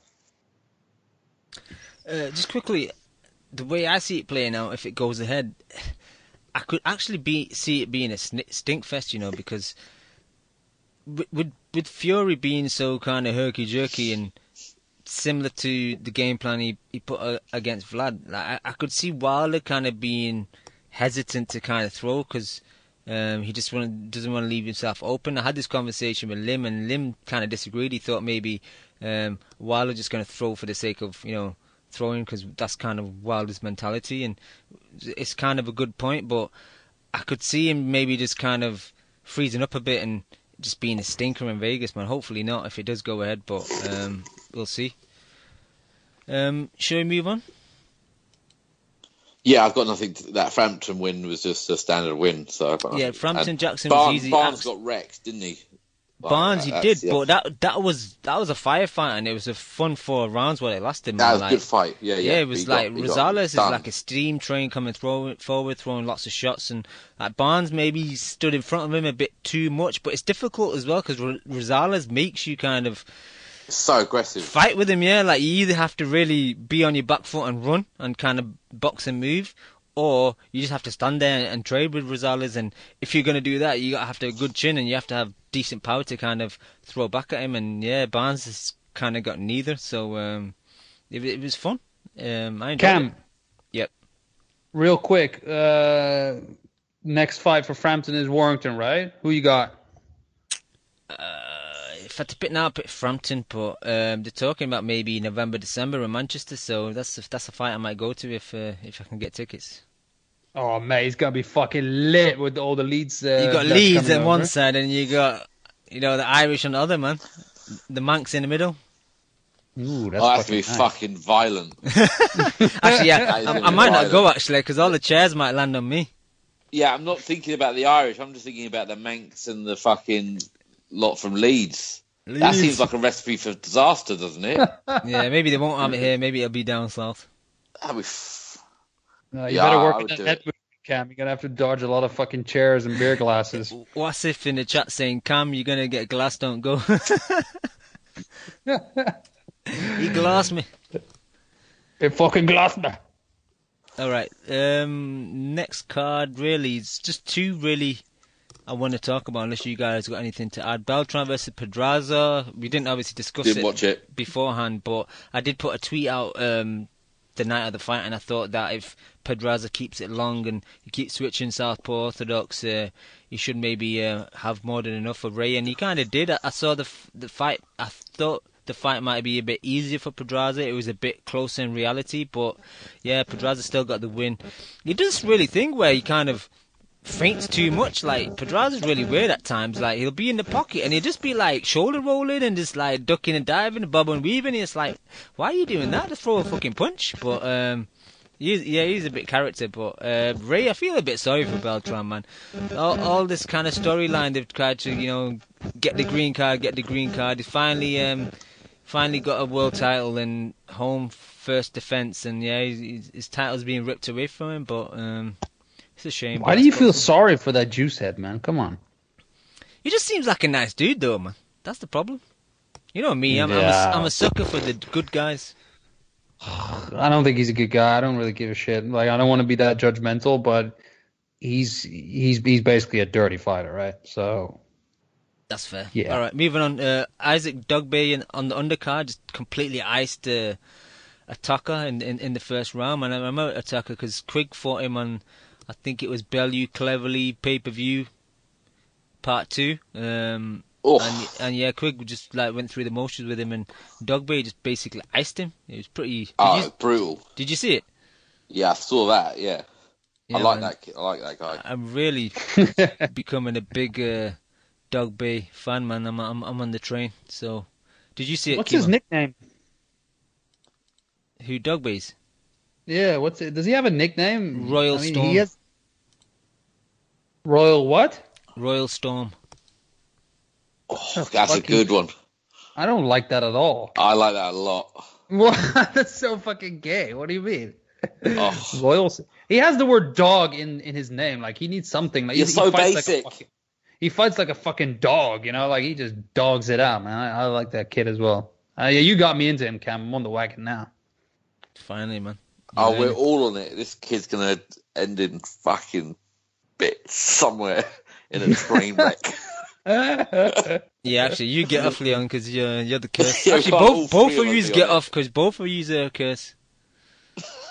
Man, the curse is over. George killed my curse. It's over. George saved his soul. What if he loses to Smith, though? He's not. He's going to batter Smith. We'll see. He's going to hit him with the right hand. Last just to fight, let him know. Last fight, if you guys are bothered talking about it, I'm not too fussed if you don't. King Ray? Nah. Ryan Garcia? Nah, fuck that. I don't know who that kid is. I didn't see the fight, but tell me, Cam. I'm interested. I like King Ryan, man. I don't want to know. I don't want to hear it, Cam. Tell him off air. No one wants to hear this shit. No, it was a tough fight from Carlos Morales. He was a bit crude. He was a little bit crude. He kept kind of like jumping forward with counters, but Garcia, I don't know if it was a high paced fight, so I don't know if he just was surprised that he couldn't get Morales out of there, and he kind of faded a bit in the later rounds because the tempo definitely kind of his stamina definitely kind of went, and the tempo of the fight wasn't high, and Garcia, occasionally kept looking at the screen to see how long was left on the timer in the round, and I think maybe it's conditioning issue, but it was a very close fight. I thought you could have had it a draw. It was officially a majority decision to Garcia, but a draw wouldn't be out of the question, and I could see, in a less favoured crowd and venue and promotion for Garcia, maybe Morales could have nicked the win. To be honest, it was one of those fights where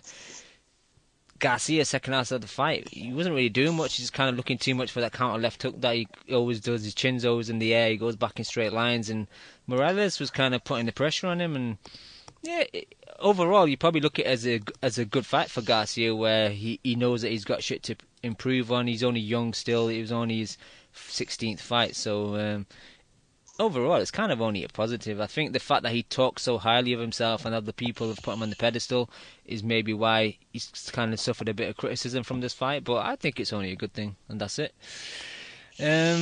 I'm done for fights that we wanted to cover, guys. Have any stuff that you have seen that you want to talk about, or should we just talk about some news issues? No, news issues. Yes. Kimo, let's get into DAZN because... Yes! I was waiting for you to say that, Kat. The last episode, we both were kind of looking forward to the DAZN announcements and the press conference, and I rarely fucking watch I never actually watch press conferences live, and I was waiting for this shit to start, on my phone, what's getting announced, who's he signed, and overall I think we all agreed that it was a big disappointment. It was like he'd gone, you go into a garage, and there's a box of videos for a pound each. It's like he got that full of boxes and just poured it on the table. It was the least impressive. How bad was that? Who's he got? Who's the biggest name he's got? AJ. No. American signed fighters. Andrade, I think I'd say. In a pirate costume. That cunt hasn't had a fight in about 2 years. That's either been on TV. He's picked up the guy who shouldn't have beat Ricky Flanagan, Turbo Terry. No one really. He was a nobody. Right. I don't understand what he thought he was. He must have been backstage going, "Oh, this is shit." Deep down, he must have thought, "This is fucking shit." Mate, the whole thing just baffled me. And Cam, I'm surprised that you actually said that you were looking forward to this. I didn't realize you were actually hyped for this. That's fucking hilarious.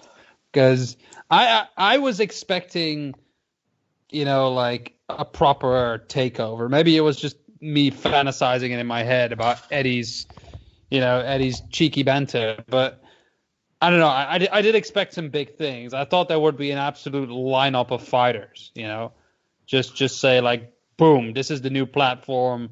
We've got an army of talent, and get fucking ready. Because I thought so many of these, so many of these Al Heyman era fighters would start to jump ship.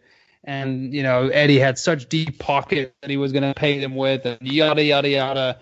Like all the bullshit that was going around flying about. And then, like Leon said, it was the most amateur setup ever. Like, it felt like it was in a garage, like you said. And it was hardly the New World Order, was it? Coming from WCW. They didn't get that script writer. Mate, it was so weird. And they bring out some of these amateur guys. Okay, fair enough. You put them in there, you get some fresh talent. I didn't like that kid. What is his name? I forgot his real name. White Chocolate. White Chocolate, exactly. He was like a fucking deer in headlights. Like, he was just so pumped to be there. He didn't even know what to say at the press conference. He's like, "Oh my god, this is so big." I'm like, "Mate, it's not that big." Like, you're on stage with Jesse Vargas. Like, what the fuck? It's not that big. It was funny how like they were passing the mic around as well, and like Vargas is like quickly wanted to give that mic away. It was like hot potatoes. He was like, "Yeah, man, happy to be here. Thank you. All right, here's the mic. Take it off me." I honestly, it wasn't a list of characters, was it? Mate, I honestly, like, there's a couple of things that pissed me off. Like, one of the things is, like, okay, White Chocolate, he was kind of adorable how nervous he was. But everybody else, like, get some fucking inspiration in what you say to the crowd. Like, even though Andrade looked like a total fucking tool and a dickhead in his pirate costume. Or was that with the Billy Joe presser? No, he didn't wear that pirate costume there yet, right? That was later. That was later. Did wear that. Yeah. But he looked like fucking Pirates of the Caribbean. But he did grab the mic with the DAZN, I remember, and he was starting to like strut around the stage. I thought he was gonna spit a 16. Yeah, he was like dropping bars and shit, you know what I'm saying? I was like, what is going on? But at least he tried, The rest of the fucking cast was just like so dry, fucking cookie cutter. I want to thank for this opportunity. Kimo, give us a give us a reenactment of Katie's speech when she had the microphone at the DAZN. She was just like, I want to thank her and my friends. I'm just so grateful for the opportunity. I want to thank Eddie Hearn for giving me all this opportunity and a great career. And I look forward to being a world champion for many years. I want to thank everybody. And then that was it. Like, it was just, mate, God, it's just cringy, man. Like, nobody can like come out and say like, oh, I'm fucking psyched. Like, we're gonna do this and we're gonna do that. Everybody was just so dry, and the whole thing was just dry. And then you're like, is this it? Is this really it? And then AJ comes out. And AJ is like almost an anticlimax at this point because everybody responded the same way. You're like, oh my God, you didn't have shit. So all you did was, hey, AJ, come over to fucking New York so you can help me out a bit and not make me look like a fucking failure. You know what I mean? He looked so awkward. It looked like you'd thrown a party and you'd hired a celebrity to come there, but no one turned up to the party. Yeah. You just brought a celebrity on. And he's like, what am I doing here? I bet he was Can I go late now? well. Can I go? Yeah.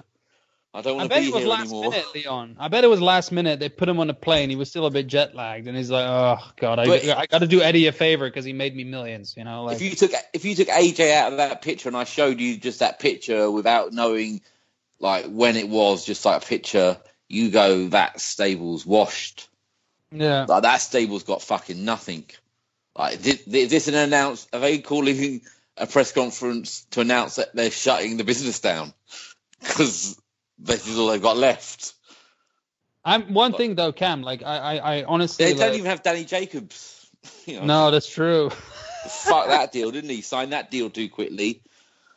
So who are all the people that have like publicly rejected her? Because I remember the Charlos did it on Twitter or an interview. They basically said like, no, fuck him. And I think did Broner and Javonte Davis a bit, but he's still flirting. Yeah.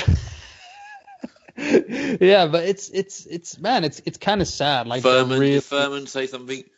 I don't think Thurman really cares about boxing anymore. He's just chilling with his girl smoking weed, so he doesn't really care. But it's I'm hearing Shams is saying Errol Spence came out as well. Mikey, there were talks of Mikey. Oh Garcia. Yeah, Mikey. Yeah, I thought he was going to be the big signing, didn't they? Yeah, that's the problem, right? Because the guy's been on record for the last 2 years saying I don't want a promoter. Yeah, yeah, that's That true. guy. May, it's like I don't understand. Like Hearn fucked himself by floating all these names around. So when you start floating names around, like people are gonna expect at least 50% to turn up, eventually, and it just didn't happen. Like it's just I don't know, man. He's still trying to talk himself out of it. Like I don't get what he's trying to do here, and the trying to whole save face. DAZN concept just makes no sense to me. Kimo. But don't worry, because Tommy Coyle's going to fight in America and light it all up for them. Did he actually say that? Tommy Coyle is on one of your first American cards. Wow, that is Yeah. weird. I mean, Tommy Coyle would only be a hit in like a fucking Miami club where they play that boom boom song that he comes out with. That's Everybody the say, only thing "Ayo." that would be a success. But Yeah, it man. was just underwhelming, like. Yeah, in general. underwhelming. It was comical. It was fucking hilarious, but I felt awkward watching it at the same time. It was very, I don't know, unsettling. But the only good thing that came out of it was like AJ's fucking thug side came out, and I thoroughly enjoyed that. That was really nice. Him and Big Baby going at it. I definitely like that. It's You need almost to like shut the fuck up. Like I was like, whoa, what's going on over here? it's almost like Hearn said to Miller, like this fucking press conference Rile is him up. terrible. Yeah, just say rile some him up. shit He to could- AJ. He could be, he'll his fucking old school. Where is he from? Brixton or whatever. His Brixton side will come out. No, that's White. He's from Watford. He's from Watford. I Watford. thought he was from Hackney, mate. I know No, that's O'Hara. O'Hara. Oh. Oh god. But Cav, what's your take on this like whole streaming concept then of DAZN? Are you into it? Are you buying it? It's difficult because obviously it's $10. It's $5 more than what ESPN Sorry. offer. ESPN obviously have got a lot of other sports signed to the app as well. Where DAZN's issue at the moment, they've only got boxing and MMA. Fair enough, they've got the World Boxing Super Series, which I think is an excellent addition. But Hearn's first few initial cards, to me, like they're not what he talked up a couple months ago. Like we're gonna have these big blockbuster shows, blah blah. Right. Let's break down some of these shows then. So the first one that's kicking off in Chicago, you got Jesse Vargas versus Thomas Delorme. Like I think Delorme is a terrible first opponent. That's headlining it. God, it's so bad. You got Gerald Miller versus Tomek Adamek. Adamek's Oh. basically a walking ghost. He's washed. Beterbiev versus Callum Johnson is an okay fight because Johnson's undefeated, but it's not nothing breathtaking. And then Daniel Roman versus Gavin McDonnell.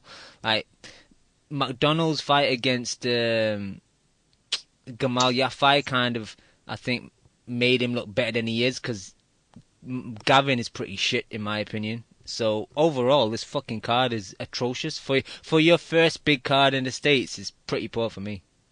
It's terrible. It's an absolute shit fucking card. And why is it in Chicago as well? There's gonna be like 5 people turning up. Like this is. I think they're trying to don't get, get the Adamek Polish crowd, and maybe there's a few other nationalities that I'm not too aware of. But yeah, it's a pretty weird location. And then the Billy Joe card in Boston. So Andrade, Billy Joe, very good fight. He's also signed Tevin Farmer after this press conference. So Farmer's on there against James Tennyson. And that's not a too bad fight. And Tennyson's That's not a bad fight. Tennyson's not a bad fighter, to be honest. So that's okay.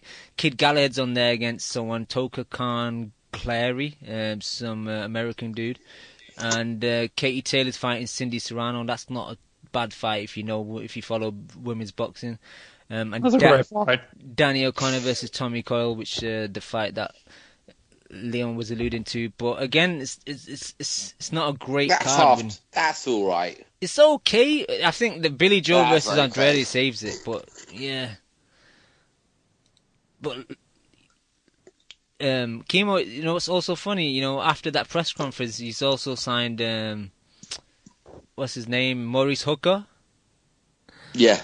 But the Hooker Salcedo fucking purse bids, he lost it by I think 75k. So Top Rank have Nab that. Fair enough. It's good for Hooker because he's getting like 1.2 million. But you signed a champion, and he's not even going to be on the platform that you're trying to get people to sign up to. So It's not a really good business sense so far. Man, people were going fucking crazy about that one on Twitter. Like, people were going at her real bad. I don't get it, man. And by the way, I also don't get why is that Billy Joe card in Boston? What the fuck is that about? Like, wasn't her the one criticizing the one time where DeGale was fighting in Boston against what's his name? Against Darrell, hell, man. Yeah, but he's Thank you. but he's in Boston with the Irish thing, and Billy Joe's probably got Irish roots. He's got Tennyson on the card.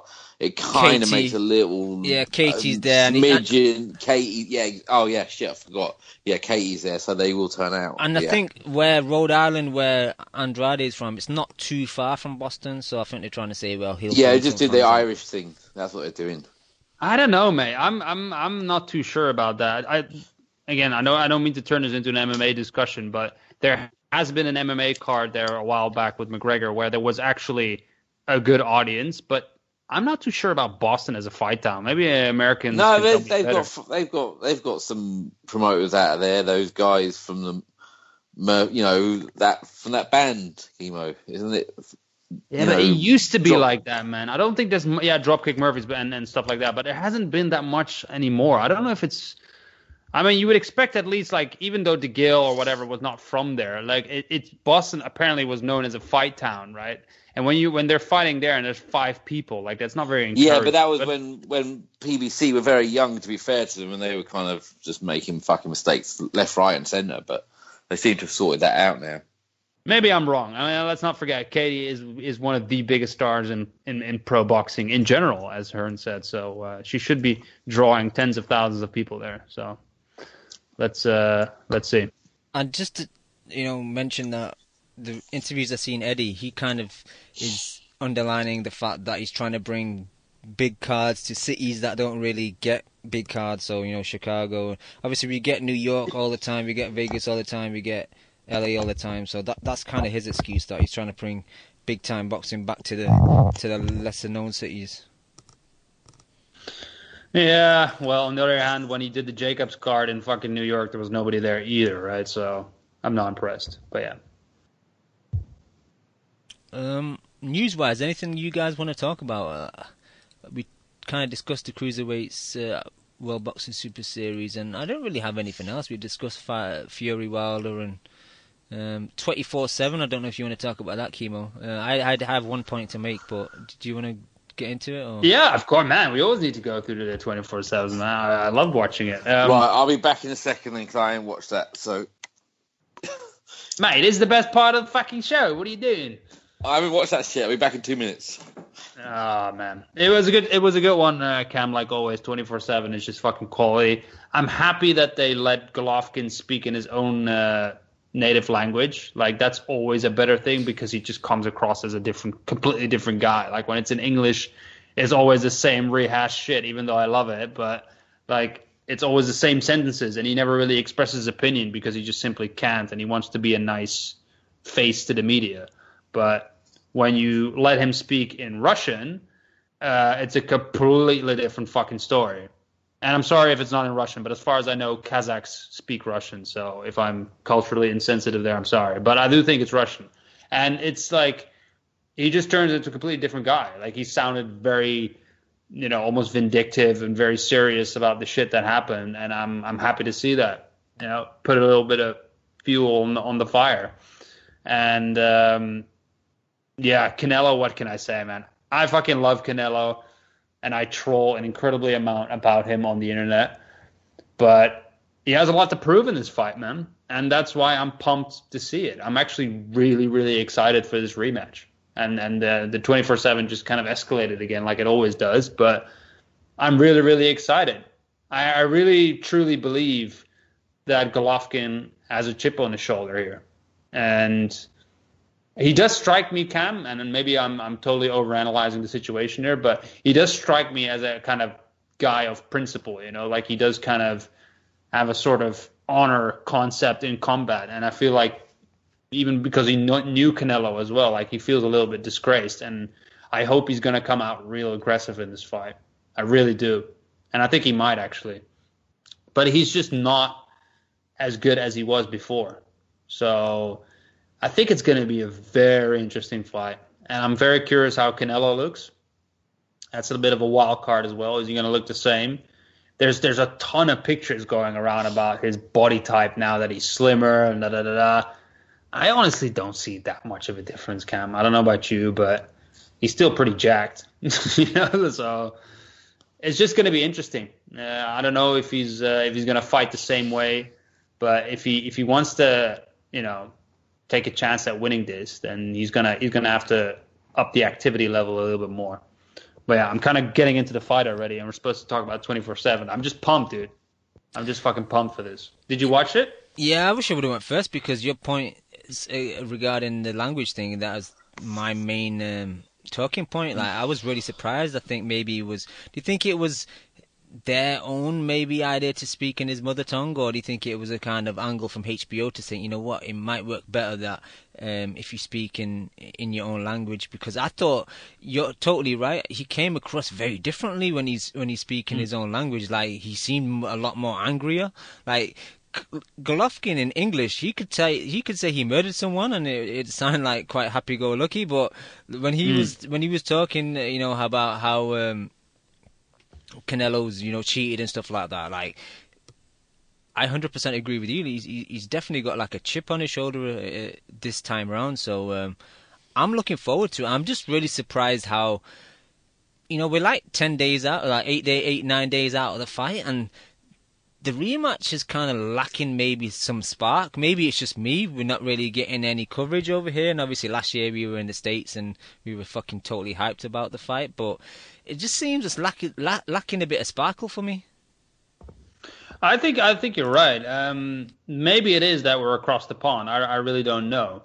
And I really don't know what Canelo's rep now is with the casual fan in the US. I'm quite curious actually to know that. I don't know if there's a way to measure it, maybe by the pay-per-view buys or anything like that, but I'm curious if all of this drama that has gone over the last 6-7 months is actually kind of caught on with the mainstream as well. Because us hardcores, we've argued about it to the fucking death, but I'm not quite sure if he's actually lost some of that star power and that allure that he had with the casual Mexican American and just Mexican fans as well. So I don't really know, but me personally, like I said, I'm very much excited for it. But I do absolutely agree that it doesn't have the same big mega type of fight feel that the first one had. But I guess the numbers will speak for themselves, right? We'll see. Yep. And that's about it for the 24/7. I think it was a good episode came out, but it wasn't a classic. I think they kind of skipped over the Clenbuterol issue a bit. They kind of quickly got that out of the way, but I don't know. It wasn't a classic. Well, I mean, I don't think there was anything new in there either. Like, there's nothing. Like the Canelo camp has been so, I don't know what the right word is, almost lackluster about it. Like, they've done their part, they've done their press conferences and all of that, and they apparently did all the testing and revolutionized, air testing and all of that shit. I don't even know, but like, that's a whole different discussion. But there wasn't anything new mentioned in the 24/7, and I don't really know what the point is of rehashing it, but there's definitely a point of bringing it up in a negative sense, like Golovkin did, like talk about like pride and disgracing people and not respecting the sport and all of that. Like, I'm down with that shit. Like, that makes it into a bit more of a hyped affair, if you will. But yeah, you should watch it, Leon. It's a good episode, man. It'll get you into the rematch. Are you even excited? I'm fully excited. I don't need that fucking clown show to get excited about a fight like this. Like, that's why I think there's no, like you were talking about the hype, is because everyone's sick to the back teeth of all the fucking characters involved. That creepy little fucking father-son duo that creep around with Canelo. No one wants to hear what they've got to fucking say anymore. We don't want to hear from Tom Loeffler anymore. We don't want to hear from Mad Abel Sanchez anymore.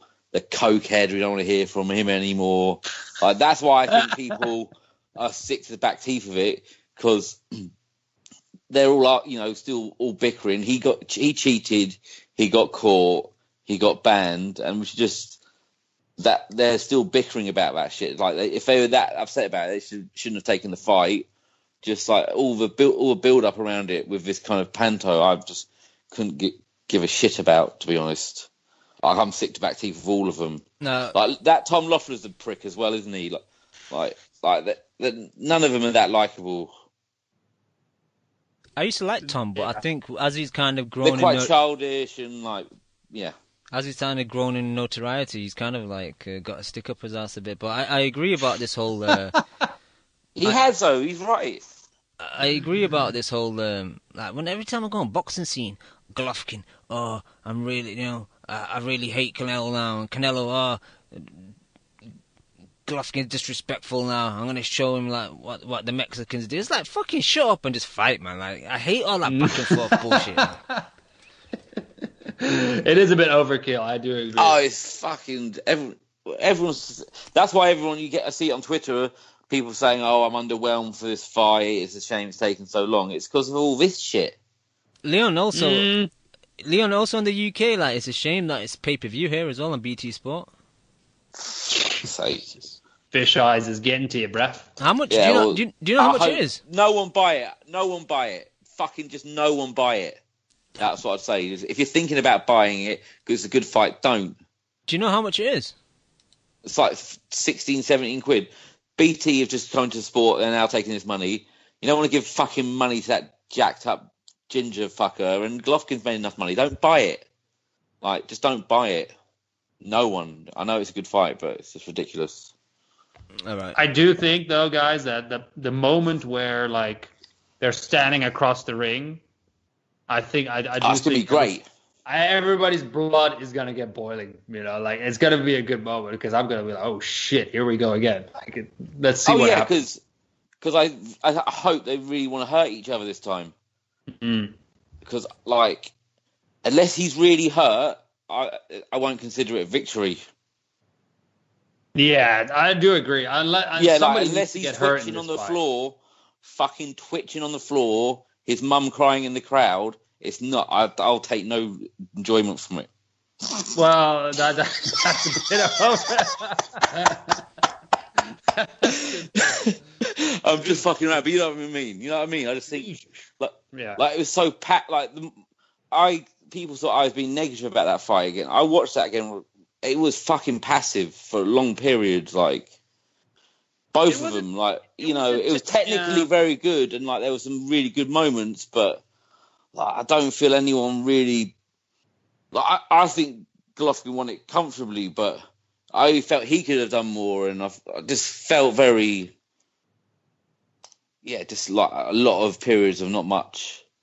I think Canelo did, in hindsight, a lot better than everybody expected, and Golovkin was maybe regressed a lot more than everybody expected, and Golovkin was very slow. Like he did well, but did he win anything? Like, did he do anything to win anything? Like he did as it went on. Well, he fought a Canelo fight, and he always has this problem, right? Like that's what I'm saying. People need to manage their expectations a little bit. Has Canelo ever fought for 12 rounds? He never has. He always takes breaks. He always has inactivity. But the whole running thing to me is garbage. Like he did not fucking run. He was on the ropes so many fucking times in that fight, and Gennady did not take advantage of that. That's a fucking fact. Look at the fucking fight. Count the seconds that he's rolling on the ropes. That shit was not in anybody's expectations, and you cannot tell me any different. That was you can take that, but I just don't think there was. I don't think he was there to win. Like that's how I watched it again, and I just didn't think he tried to win the fight. But that's what we always have said about Canelo. We said that with the Lara fight. Yeah, but I think it was like worse. Like this was worse. This was one of the most passive I've seen. Yeah, he started to let his hands go a bit later, and I know you fucking Canelo fans, like fuck it, they're the worst now. They're the new worst group because they're so fucking patronising. Oh, you don't understand. You're seeing the things he does. You're missing it. Fucking trying to intellectualize this shit. Fucking pack boxes. Like, it's not that subtle. Like, I can't stand a lot of you, Kimo. And fucking includes you. Do you know what I mean, though? You get that bullshit. Oh, you're missing the subtle things he does and all that No, crap. Fuck off! He didn't try and win the fight, man. I troll a lot. I'll be honest about that. I'm just being frank with you. Gennady. I was disappointed in Gennadi's performance, and I'm not gonna make a big sweeping statement to say that I didn't see. Like everyone said, he slipped, but I don't know how far he slipped. Like there's this sudden idea that he's gonna have slipped so much in this time. Like, do you think he can possibly slip that much? A guy in that good a shape, who like we're not saying like most people say he won that fight and he didn't perform well, but he won that fight, right? Well, are we saying that he hasn't got one more performance in him? Because that's the kind of thing I hear, like that there's no, he slipped that far, but he's going to have to really dig deep to get this performance out of himself. Has he slipped that far? I think the slippage has already started a couple of fights back, and I think the chat, makes a good point talking about body work. I think he needs to do a lot. He did a lot wrong. Like I'm not saying I wasn't happy with that performance. I didn't think it was a great performance, like either fighter particularly. And like Gennady has stopped going to the body, and we don't know why, but maybe like this seems to happen to a lot of Abel Sanchez fighters. Yeah. So yeah, but I'm just. Like, is the slip that big? Like, he won that fight, not performing well. Like, I'm saying that there's still the potential for him to have a fantastic performance left in him, right? I think it all depends on somebody getting hurt. Like, I'm not gonna go as extreme as you saying I want somebody to fucking spasm in the ring on the floor, but I will not be satisfied. I'm fucking around. Yeah, I don't think you are. By the way, I don't think you are. Oh no, I'm not. Because I'm the same way as you. I'm a fucking sadist. I want violence. I don't fucking care, man. Fuck him. I want Wilder like a fucking. Yeah, I'll say again. I'm in boxing for L's, not W's. But like, what was I saying? Yeah, I do.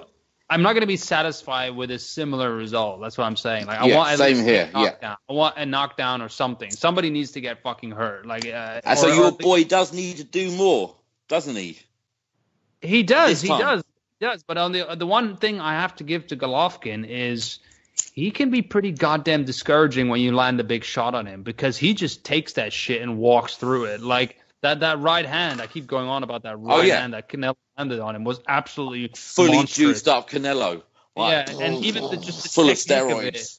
The technique of it was like perfect. And it was on the fucking chin. His chin just did a fucking, like 90 degree fucking twist. And he just looked at him afterwards, flat feet, and just like, what are you going to do now? Like, it's just like, it was Do crazy. you think this is his last fight?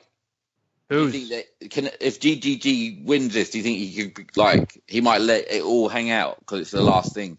What do you mean last fight? Like he retires? Yeah, he wins and retires. No, he's not going to retire. No, you don't think so? No. I have had zero fucking, pick up from that in his demeanor, the way he talks. They haven't mentioned that word once. Like usually. No. I was just interested to see, like, if he sparks him, stops him, I would. If I was him, I'd just go, yeah, fuck him.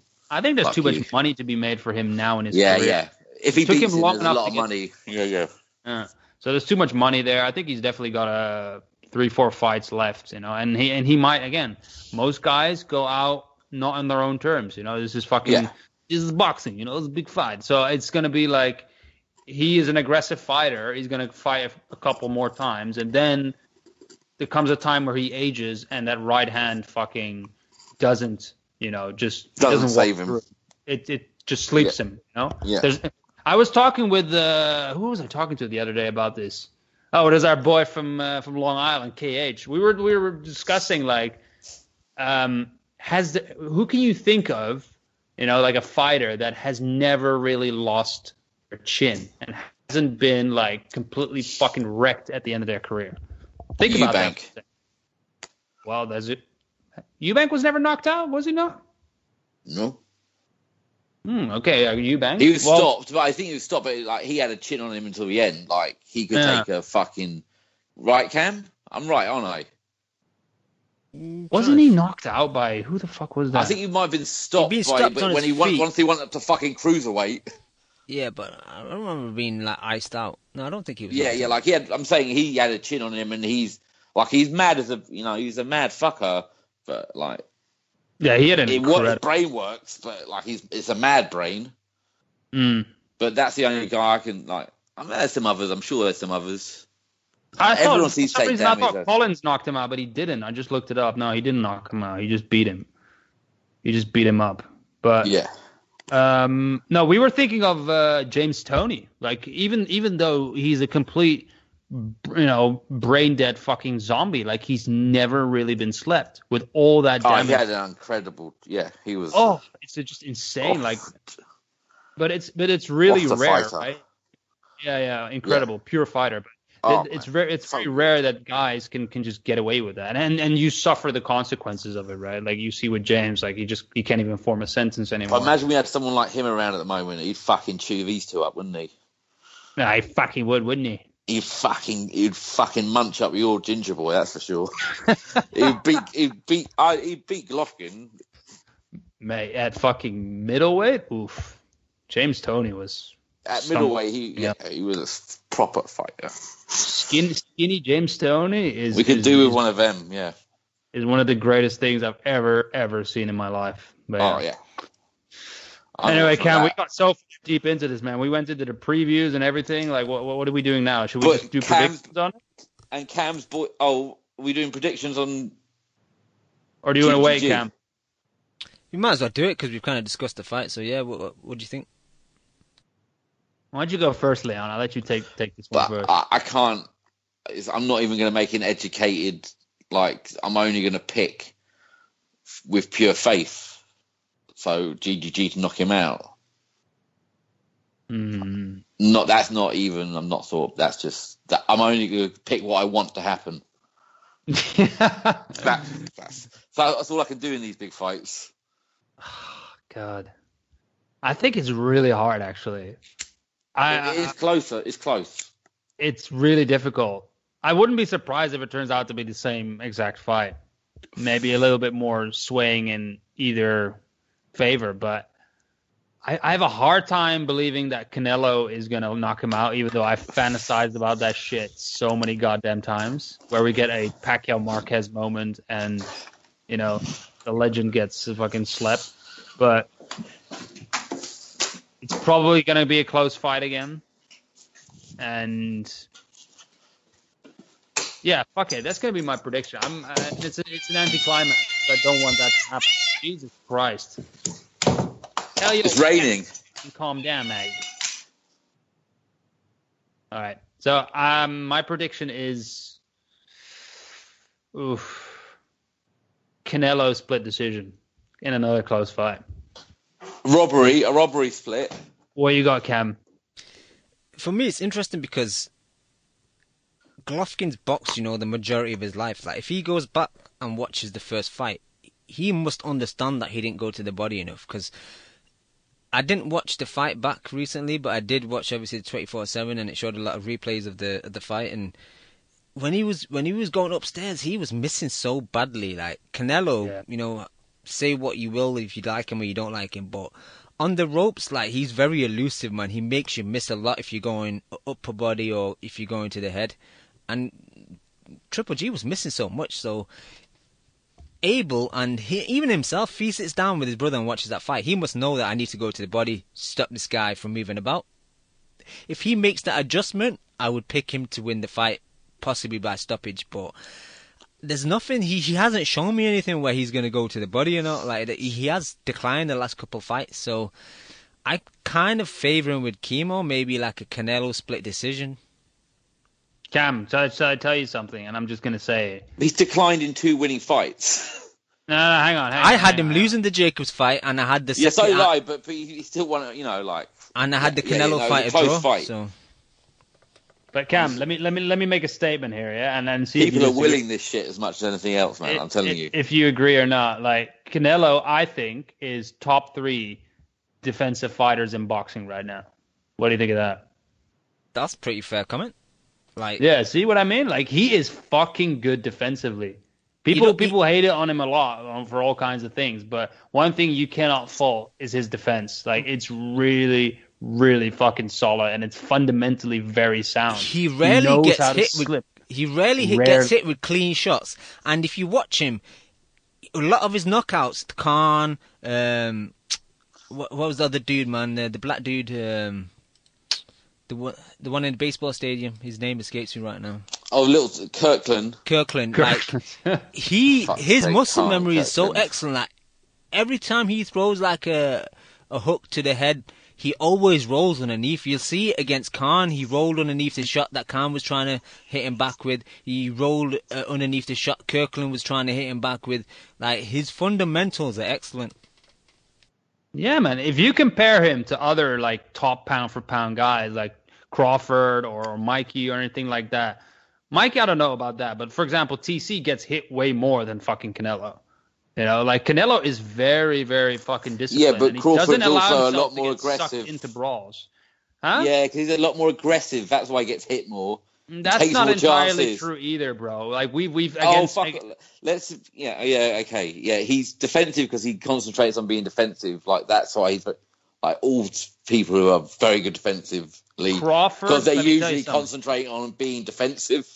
Crawford relies a lot more on his athleticism and his legs for his defense. Yeah, Crawford is not as good with rolling and his reflexes and slipping shots and using his gloves and things like that. He is nowhere near as good as but I'm offering a reason behind that. That's all. No, even when he's trading with guys, you know, when even and they might not be that highly skilled like Kirkland or Angulo or whatever, but even when he's standing in the pocket, he's fucking hard to hit, man. Like, he really isn't easy to hit. And he'll counter, like Cam said, even offensively, he's defensively sound. Oh yeah, I'm saying he's good. I know he's good. You got to give him credit for that. I know you Oh fucking yeah, no, he's good defensively. Mm. But like I said, that's what defensive fighters are. That's what they do, right? So they should be good at it. Would you consider him a defensive fighter? I think that's quite interesting, actually. I'm not. Yeah, too I sure. would say he was I'd probably what is agree he? with you. Passive relatively fighter? speaking. Yeah. No, I don't know about passive, but he is quite defensive. He likes to counter. No, I think it depends on the opponent, really, because like Yeah. against like Liam Smith, he was the aggressor. Against Cotto, he was the aggressor. But he was the aggressor, but he didn't do anything. Yeah, but In that fight, he didn't try and do anything. it's difficult when the opponent's so negative, though. That's the problem. Well, we all know Canelo cannot cut off the ring for shit. That's one thing he could never do, and he never will. Like, that's not his style, and he will never do that. So when he has a guy that's moving, whether it's a Lara or whatever, he's always going to struggle with that. It's just stylistically that never works out in his favor. But yeah, interesting fight, guys. I'm really Close really fight. Yeah, I'm happy to admit that it's a close fight. very close. It's going to be exciting, man. Are you guys buying it, Cam? Are you buying it?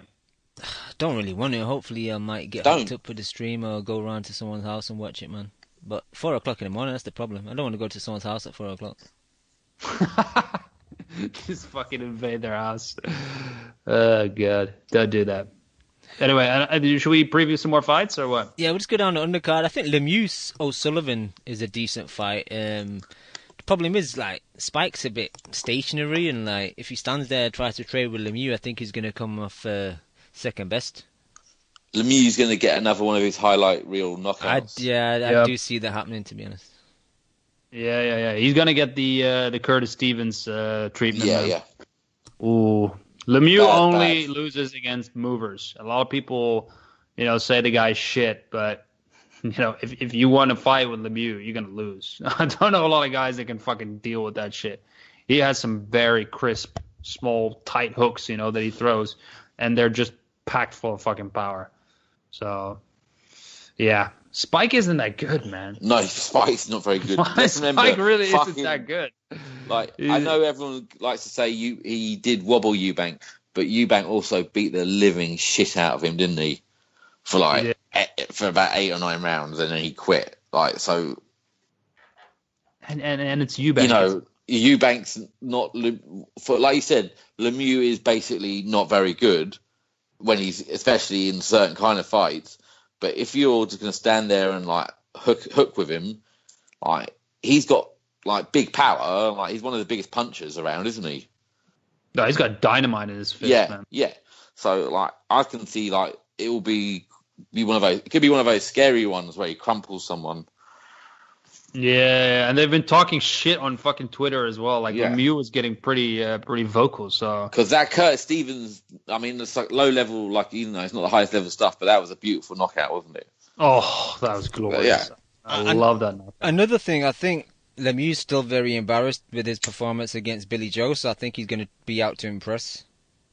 It's stylistically like this is his wheelhouse, right? This is what he loves. He's not gonna have to worry about cutting off the ring. Spike's gonna be right in front of him. He's not thinking about rounds 9 to 12, is he? Exactly. All he needs to worry about is making weight and just making sure that he, gets the fight in the ring. And once they're there, it's his world. So it's gonna be a good fight, man. I think we're just gonna get like a 3-4 round shootout until somebody falls over. So it's gonna be good. Agreed. Good matchmaking. Jaime Munguia, who we talked about earlier, he's fighting Brandon Cook. I've never watched Brandon Cook fight. He was the dude that was supposed to fight Kell Brook. Brook ducked him. And then Eggington ducked him as well. Yeah.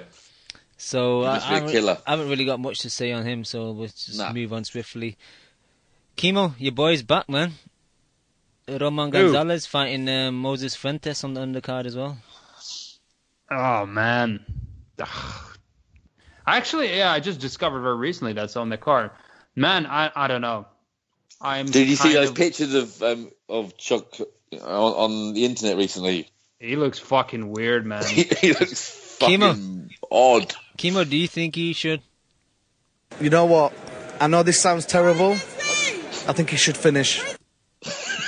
Cam, I'm really worried about my boy, man. He looks like he hasn't seen a barber in fucking months. Like he just doesn't look right, man. Like I'm just worried. I'm really, really worried. He doesn't have it. He looks like he'd been doing some drinking on the streets, didn't he? He does, man. He rolled out of a bar. That's not funny, but he looked like he'd been on a heavy one, didn't he? I don't think his heart is in it anymore, man. Like he's had such a fucking hard upbringing, like he came from absolutely nothing, became a moderate star in boxing, made good money, and he seems like a very fucking humble, chilled guy that's not gonna, blow his money away. At least I hope, and like I don't see a reason for this, man. I'm really worried.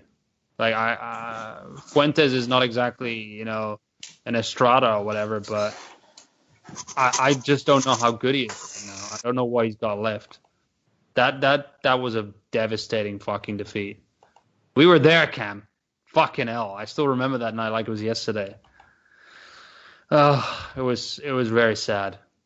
It was very sad, but let's see what happens, man. I hope I'm wrong, but everything, like that picture, Leon, like you said, got me real worried. Like that doesn't look like a guy that's fucking sharp. But maybe that's his camp look or something like that. I don't know. You need to send me this picture, man. I'm interested to see how he's Let looking. me see if I can find it. It's maybe on Twitter somewhere. Yeah, but Twitter's a big place. Twitter's a big place, but I don't know. I think Fuentes he's had stoppages. He's kind of shot as well. I think, if anything, he's kind of made for Choco at this stage, and I think Roman should get a kind of decent knockout and build his confidence. I think that's what this is. It's kind of a confidence-building fight, and where he goes after that, I'm unsure, man, because if he's kind of got this negative attitude and he's not really himself anymore, the top guys that Superfly, I think, kind of have his number, and maybe the Estrada rematch, that the first fight was a good fight, so maybe they can look into that. Maybe Superfly 4 or some shit like that. He has to look really good for me even to consider wanting to see that fight. I know it's not my call, obviously, but I'm just saying, like, Estrada is still in his prime. You know, like Gonzalez, I don't know what the fuck he is right now. It's just too much of a wild card. But yeah, let's see what happens. Anything else regarding this pay-per-view card? Nah, man, pretty fucking hyped. But yeah. All right, let's bring it back to this weekend. We got 3 cards. Start off in Birmingham with the return of the King Khan. Kimo, what do you think about Amir Khan against his fight against Samuel Vargas? No idea who Vargas is. Don't really care. I'm pumped for it. Anytime Khan links up with fucking Matchroom, it's gonna be lit. You know the arena's gonna be lit. It's gonna be. Does he sell a ticket in Birmingham? Why is he fighting in Birmingham? I thought the same when he was in Liverpool, but the place packed out. So you know that. Yeah, no, it's true. He's still a name, like Kimo says. He's a fucking name. He brings the numbers. And Pakistanis are everywhere. So.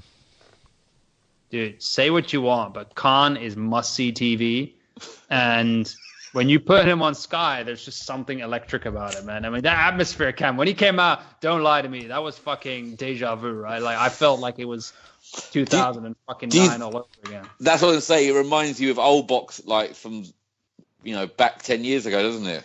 That's why you like it. It takes me back, man. It takes me back to that old Sky in their prime, you know what I mean? That gold logo.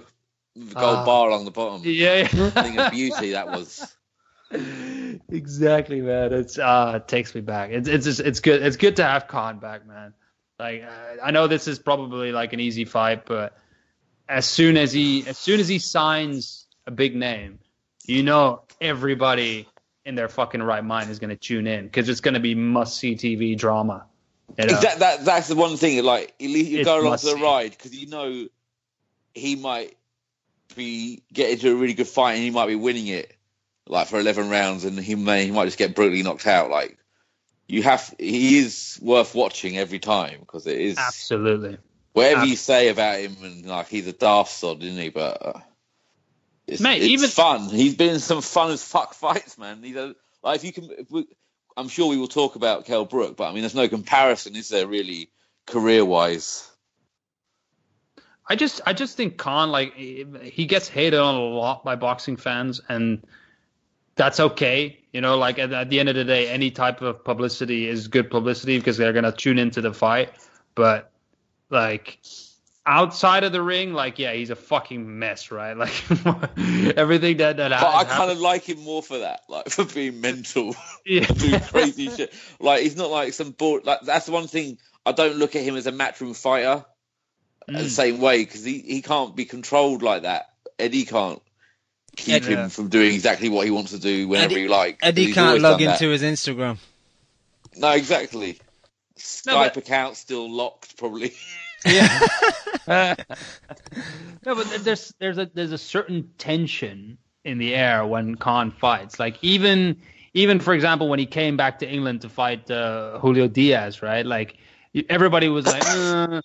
Julio Diaz, whatever, you know. And then you're in the fight, you're like, oh shit. Then he gets clipped, and it's like the whole fucking tension comes right back in again, and he does a little stanky leg, and then for the rest of the 12 rounds, it's on. Any shit can happen, and he's got too much heart, you know, like he's just got too much fucking heart, like he just keeps firing those blistering combinations. And it's going to be fucking drama. He did stop with that a little bit under what's his face, the pervert Virgil Hunter, but now he's with the denim though. And yeah, the other thing is the denim is all about a brawl, right? So it's going to be fucking lit again. That's what I think. The good thing about Khan as well is if it comes to it and he gets offered a better fight in the States, I know he'll make the right decision, just fucking dump Eddie Hearn and just go and do it anyway. So, like, I know he'll be in at least a couple more big fights before he retires, right? Like, no one's ever questioned his willingness to fight someone. I mean, maybe everyone's got a few skeletons in their closet, but like, I think you can't hold that against Khan. What's kind of funny, you know, like the years Khan said like he's kind of too big for the UK and that's how he's fighting in the States. Now Eddie's got DAZN, like Khan's fighting in Birmingham and Liverpool. Like, why not put him in the card in the States? There. It's weird. It's like you'd expect him to fight in the States because he's fought there, he's known over there. But there you go. Yeah. Well, I just want to say to all the DAZN subscribers, you're getting Amir Khan, so there's no complaining there, is there? Yeah, the Khan Vargas fight is on DAZN. You can get it free for the first month as well. DAZN in the US, you sign up, you get the first month free. So you get the Joshua fight for free. You know, I'm signing up with the VPN. Fingers crossed. Yeah. That first month. I might do that first too. month is that first month free. I tried it. I tried with the HBO now with the VPN. It worked for a month free trial, and I tried it with the And then they ESPN. found you. ESPN as well. So they're not geo-locked it yet, but they probably will eventually. By the way, I know they signed Buffer for DAZN, but who's going to be the commentators? This is a very important question. Well, they've actually. I think they're going to be announcing the whole team and everybody quite soon. So I'm quite kind of interested to see.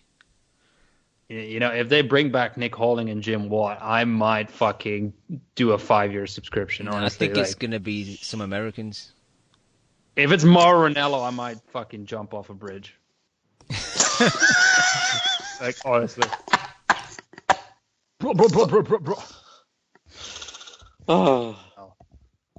Anyway, what were we talking about? There's nothing else on. Is there anything else on that Birmingham card? There's not really, is there? Jason Welburn, Tommy Langford rematch. From what I heard, the first one was like a fight of the year, but I've not seen it. Eggington's on fight.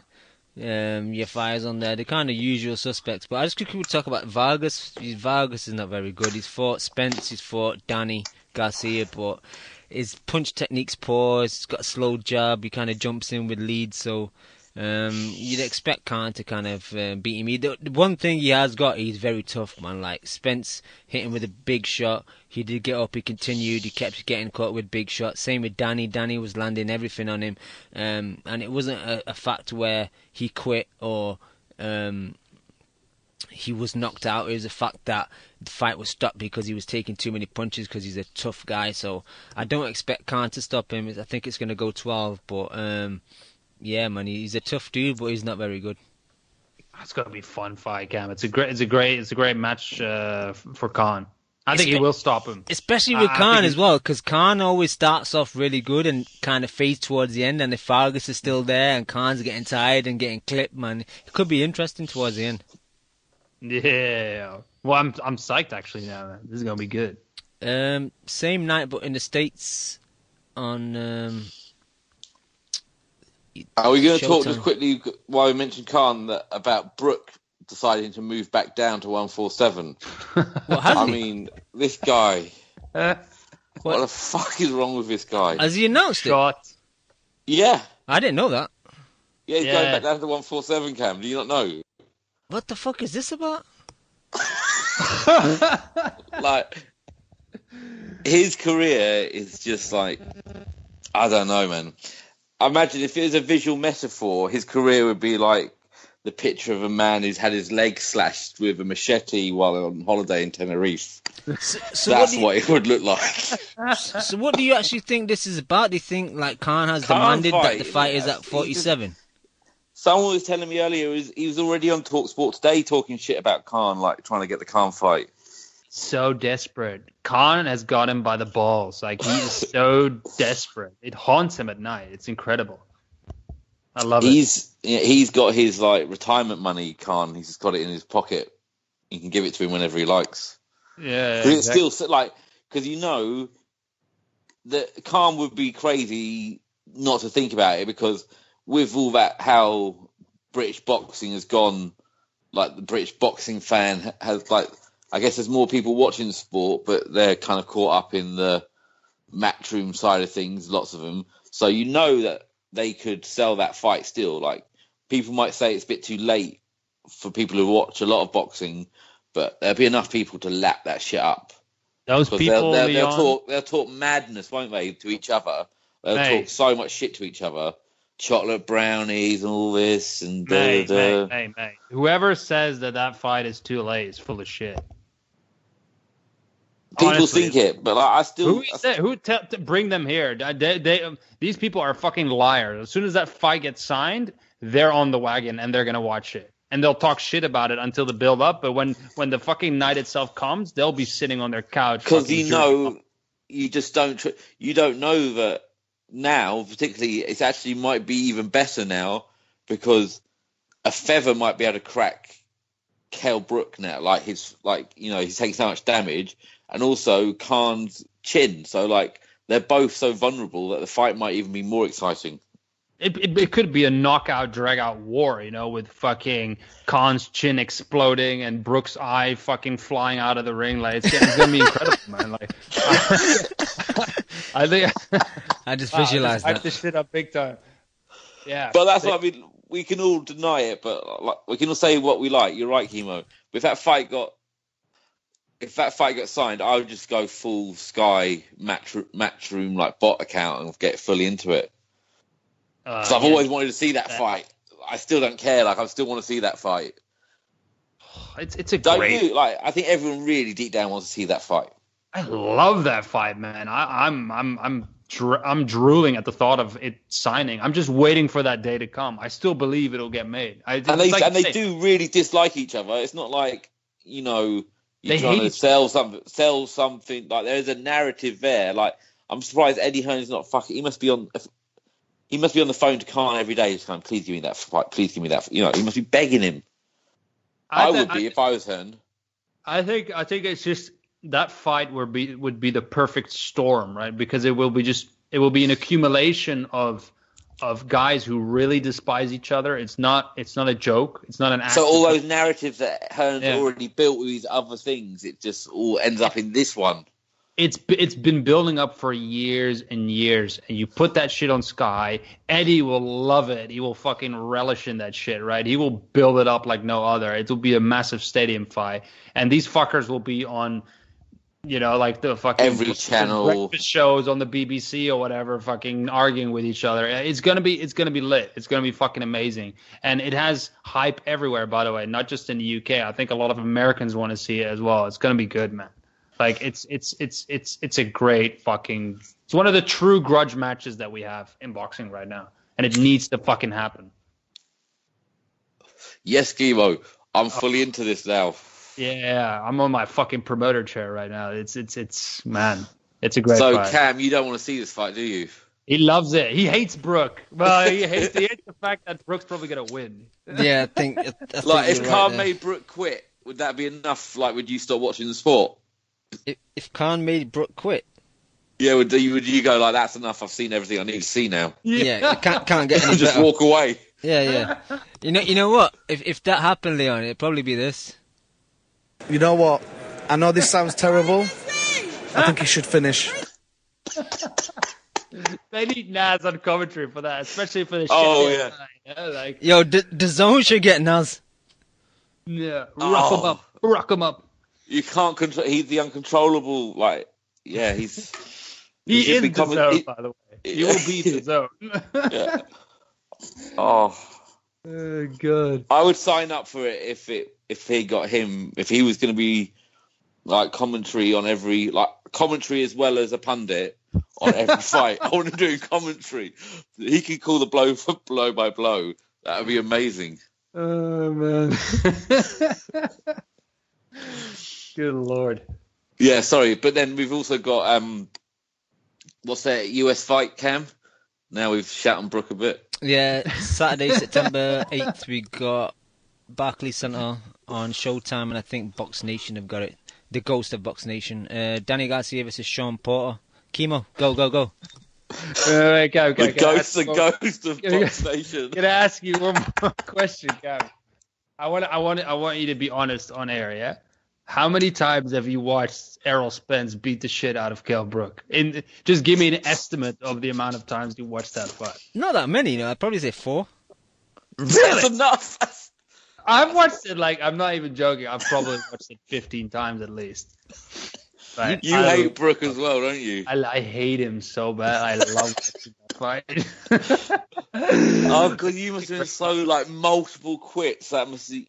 I'm surprised you didn't stop watching the sport. Anyway, we're Garcia Porter. We're going to talk about. Yeah.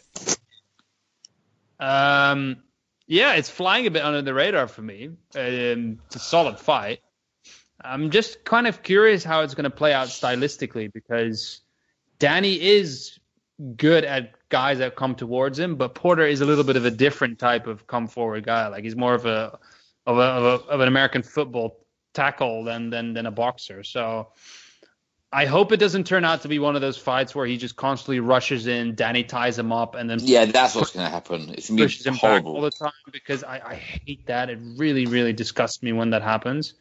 And it's just an ugly fight. I don't enjoy that. Or we get something a bit more similar to Porter Thurman, which was a bit more action-packed. And I don't know, the fight kind of just played out a bit more naturally and didn't have that many clinches. So I'm hoping for the latter, obviously. But, God, I don't know who to pick, though, man. Like, I don't have a lot of faith in Garcia anymore. I do, even though I fucking despise him as well. Like, I do still give him a lot of credit against guys that come towards him. I do think he deals well with those type of characters. And he does know how to tie people up. Like, he did it against Matisse at the time as well. Like, every time it got a little bit too heated in the pocket, he would just tie him up and push him back. But this is at 147, and Porter is a very, very strong dude. So I'm probably going to go with Porter by decision. Probably a close fight. I think it's a close fight. I have a hard time seeing Garcia catch him with one of these wild hooks, because Porter is not that easy to hit because of his awkward, barging in type of style. What do you guys think? Unfortunately, I can see it being, the rush forward, clinch, break, repeat. Danny did struggle with Herrera, man, when he was just kind of like constantly on his chest throwing punches, and if Sean can do that, which we've seen him do previously, but Danny just doesn't, have the strength to kind of tie him up and kind of manhandle him, then I'd probably favour Porter. But that's, how much I hate Danny, so my kind of pick is always a bit skewed. But, like, you mentioned Herrera, but the thing that Herrera does differently to Porter is when he's on the inside, he boxes. And like, Porter's just so... he's fucking shit. I don't care what anyone says, man. I'm fucking sick and tired of seeing this guy bull rush forward. Yeah, I mean, that Furman fight, everyone goes on about that Furman fight, but it was good, but it wasn't like there's nothing ever clean or like there's nothing beautiful ever around Porter, is there? Nothing like a magical punch doesn't get landed, like a dramatic, there's never something pure and boxing when he's about it. It's just like horrible to watch. It is, and the thing is, for somebody who's so aggressive, like his how do I say this? His ratio of being aggressive against like hurting people is very low. Like he never really puts a beating on somebody, unless it's Malignaggi, by the way. Unless it's Malignaggi, and that fight I've watched like 5 billion times because it's just a glorious beatdown. But that's the best thing he's ever done. Yeah. He did it for humanity. It was great. Yeah, it was a magical night. Yeah, it was. But like you say, he doesn't get hit, but I've seen people hit him. Bro, Broner got him nicely with a left hook. Yeah, but like Brooke hit him. Everyone he's fought has landed on him. He's tough. Like I think, and he's in good condition, and he's obviously willing to fight anyone. But like, I'm a bit bored of it now. You know who I'm bored with? I've seen a lot of him. Yeah, I'm bored of both their dads. I've got bored of them a long time ago. But I still think like Danny is a much better boxer than Porter. And you just think, and I think you're right. I think he could time him if he's willing to like try enough, because Porter's going to be rushing forward so much that you're going to have numerous opportunities. It's whether Danny's willing to put the like deliver with like output himself, that I think that's something that people have held against him, is that he doesn't let his hands go enough. But I think he could. I don't think he could stop Porter, but I think he could hurt him. He could drop him just with the physics of the thing of him rushing him and clipping him, and he could get a knockdown or two, I think. But Porter's tough and he could hang in there. But I think it'll end up being the kind of wrestling thing that you talked about, both of you. But I think Danny could do something, but he's better than Porter. So who's your pick? Danny on points, a horrible thing, because he lands more clean shots. Fair enough. Undercard And because wise, Danny gets results as well. Like there's just things go for him, don't they? I mean, I know he lost to Furman, right? Didn't he? So, but Yeah, but that was a clear loss. Like he exactly. He never really won that fight. But yeah, I do agree with you. Porter really gets that kind of clear win against anyone. No, because of the aesthetic of the fight, right? Yeah. Like, it just doesn't look good. But yeah, Danny is always in there. Like he's never really out of the fight. Like and tough. he's a tough motherfucker as well. Like he has got a great chin. Jesus Christ. Like he is a very, very tough dude. So I have to give him credit. But yeah, it's two guys that are really just, I don't know, they're not really in the momentum of their careers anymore. It's But weird. that's the difference. I still think Danny could do something and beat somewhere where you're like, oh, I didn't think him beating that guy, because Danny's quite good at doing that, having that upset win. I don't see Porter going in and pulling something out of the bag against a really good guy. Like, where I still think Danny's got something. There's something about Danny. Like you kind of don't rate him, but then you also don't ever really feel like backing against him.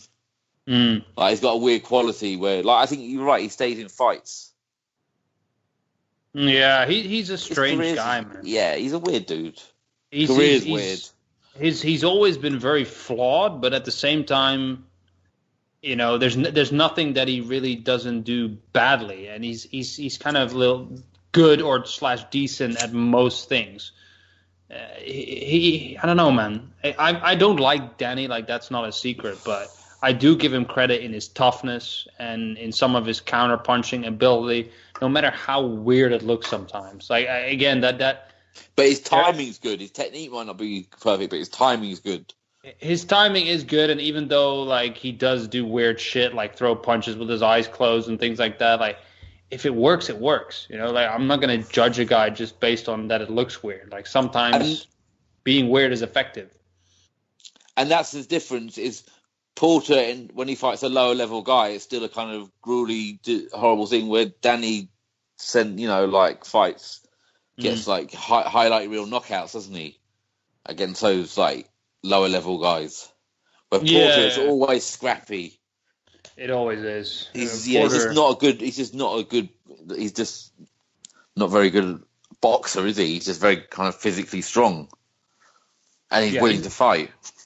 He's a bull, and he is an absolute professional. Like even I remember against Broner, where everybody was doubting whether you could make the weight and shit like that, and he made it fucking very much on point and still look good. Like, you got to admire his fucking... He's dedicated.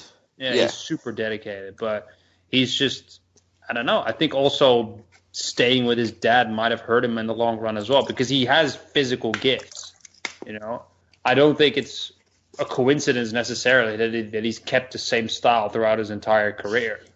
Because his dad's the kind of fitness guy, isn't he, more than anything? That's the impression I've always got from him. Yeah, he looks to me more like one of those, American football coaches, that just whips their son into shape and puts him in wrestling practice and joins the football team. And Porter's exactly that. Like, he was also a fucking high school football star, if I'm not mistaken. Like, he's always been an athlete all his life. And that's because of probably, the drive and motivation that he got from his dad. But, there's always, like, proof in the career that you have outside of your main guy. Like, who has he ever trained? Like, I know he was around the boxing amateur circuit, but he doesn't have anybody else, right? And that's the thing. Boxing does come down to skill. Like, you have to be really athletic, but there's some guys who've looked in horrible shape but are just fantastic technicians, and they survive longer and they get bigger wins. Like. And by the way, the same probably holds for Garcia as well. Like he's a guy that has a bit more natural technique. Like he's more naturally gifted at boxing technique. But he's also stayed his entire career with a fucking moron of a trainer. Who knows what he could have done if he had a decent trainer? Do you guys know about this WC, this belt for the trainers in this fight? No, what happened with that? There's a WBC have like sanctioned a trainer's belt for the winner. So the winner gets a trainer's belt because they've just obviously seen there's two mad dads who are probably willing to pay money to sanction for a trainer's belt. Are you serious? Yeah, I'm serious. Look on Boxing Scene. Man, the WBC is on crack these days. There's also that belt that they did for Golovkin Canelo. It's like, it looks like an acid trip or whatever. Like, it looks ridiculous, man. Like a Grateful Dead concert. Yeah, exactly. But yeah, no, a trainer's belt. I mean, they've just seen. I mean, that's just like wrestling shit, isn't it? Yeah. Like, because they're just like jokers. Like, I mean, so the state of some of those outfits I've seen at some of the pressers, like Porter's always there in his weird like waistcoat, like tight little waistcoat, like a weird little snooker player. He looks like one of those 70s like vintage cop movie stars, you know, like with the afro and everything. Like everything he wears is a little bit outdated, and then you have Garcia, who's just. I mean, I don't want to say anything racist to piss some of his friends off, but you know what I'm about to say, right, Leon? It starts with a W, and I'm not going to say it. Stop it. He's a nutcase. He wears some mad shit as well. Like, it's just an odd thing. Yeah, and for anybody that hasn't seen it, just if you want to laugh a little bit, just go to his DSG Gear website and see what kind of... Oh, some crackers on there, aren't there? Like, all he does is, like, copy a Gucci pattern and stick DSG on it, and then it's like, oh, I have a designer fucking brand. I'm like, mate, you need help. Seriously. Right? It's not right. But yeah. Weird dude. Cam, I think we're done with That was longer than I expected. Oh, God. Undercard wise, we got Yordenis Ugas versus Argentine Southpaw Cesar Miguel Barrenevo. Our big happy smiley face Adam Kowalski is fighting the god himself, Charles Martin, at heavyweight, and Amanda Serrano's fighting Yamila Estereneso. But that's about it. I haven't really got anything to talk about on undercard unless you guys want to pick up anything. I'll be interested to see what that Polish guy does to the Prince. To Prince Martin. Yeah. I think you mean the other way around. What the Prince is going to do to that Polish guy, man. You can't trust the Prince. I'm glad he put the crack pipe down, though, and he's back in the gym hitting the mitts, man. It's good for him. It wasn't a crack pipe, was it? I thought he was just smoking weed. No, I think it was crack, man. It started... The video started with weed, but I think eventually it went to crack. It's a gateway. That's the problem with weed. It's a gateway drug. It's a slippery slope. It's a gateway drug. You should stay off that, people. It says the guy that's probably smoking it right now. I don't know what you're talking about, Cam. I would do the same thing if I had that AJ money. You know what I mean? What else would I be doing? Like, will you be hitting the pipe? Spend it all on drugs. Oh, God. It's good to have him back, though, man. He's like a friendly mascot of boxing, Charles Martin. I hope he comes out in that outfit of his, you know. It's quality. That massive crown. Yeah, the red cape, you know. Classy operator. Same time as the Showtime broadcast, we have HBO. Always do it to themselves and go up against each other. But the ghost of HBO, shouldn't we be saying? If we're saying the ghost of Box Nation, that's a fair point. Superfly 3.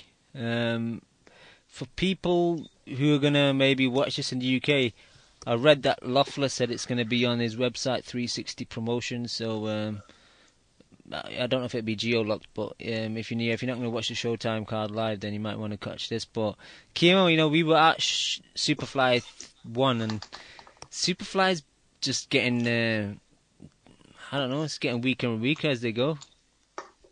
Yeah, it's not a very exciting card, is it, Cam? It's, I don't know, man. Like, I think there were two unique guys that kind of made that what it was, and obviously one is Roman Gonzalez. And Sri Saket was a nice addition to it. He was always in. Yeah, he just had something about him. Like, he was an exciting guy. He was a puncher. He was always in good scraps, and he just came out of nowhere and dethroned the fucking king legend. So it's that whole magic is kind of gone, and I think Estrada is. I think he's got a following. Like I remember being in the arena there as well in StubHub, and like people were definitely cheering for him, but he doesn't have that. He doesn't didn't have that momentum that No, Gonzalez and had. he That's just what doesn't they have need. that spark either. Like as a just in general as a fighter, like I don't think he's that big of a draw to get people into it. And he needs an opponent. Like he needs a good fucking opponent who has, who can match him a little bit and kind of gel with him stylistically as well, because he is a little bit of a Marquez type of fighter where he needs an offensive guy to kind of gel well with him. To be honest, Cam, I used to be a big fan of this division. You know that I still am, but I don't know shit about this card. It's totally passed me by. This is the moment where we need Nota on the fucking call. This is the thing, though. Like Gonzalez was so good. Like we forget. Like I don't think we do forget, but like he was fucking so very good. Like he carried that division up with him, didn't he? And they were always good fighters there, but they kind of. Like he brought them all up. Like he was such a good fighter. But you know what Gonzalez did? You need that momentum. That one person needs that momentum to carry it, doesn't he? Everyone will be chasing him, and now Inoue's gone up. They've kind of lost the replacement beast, right? Man, the thing about Gonzalez is he gave every fan of that division some ammunition to kind of show to people like, hey.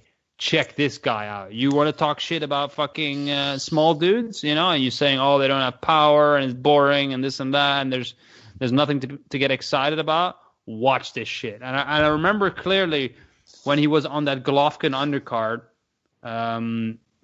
Who was it, man? I think he fought Sosa on the undercard against at the Forum where what wasn't Golovkin beating up that other crack pipe dude? Like the Mexican guy beat Lemieux.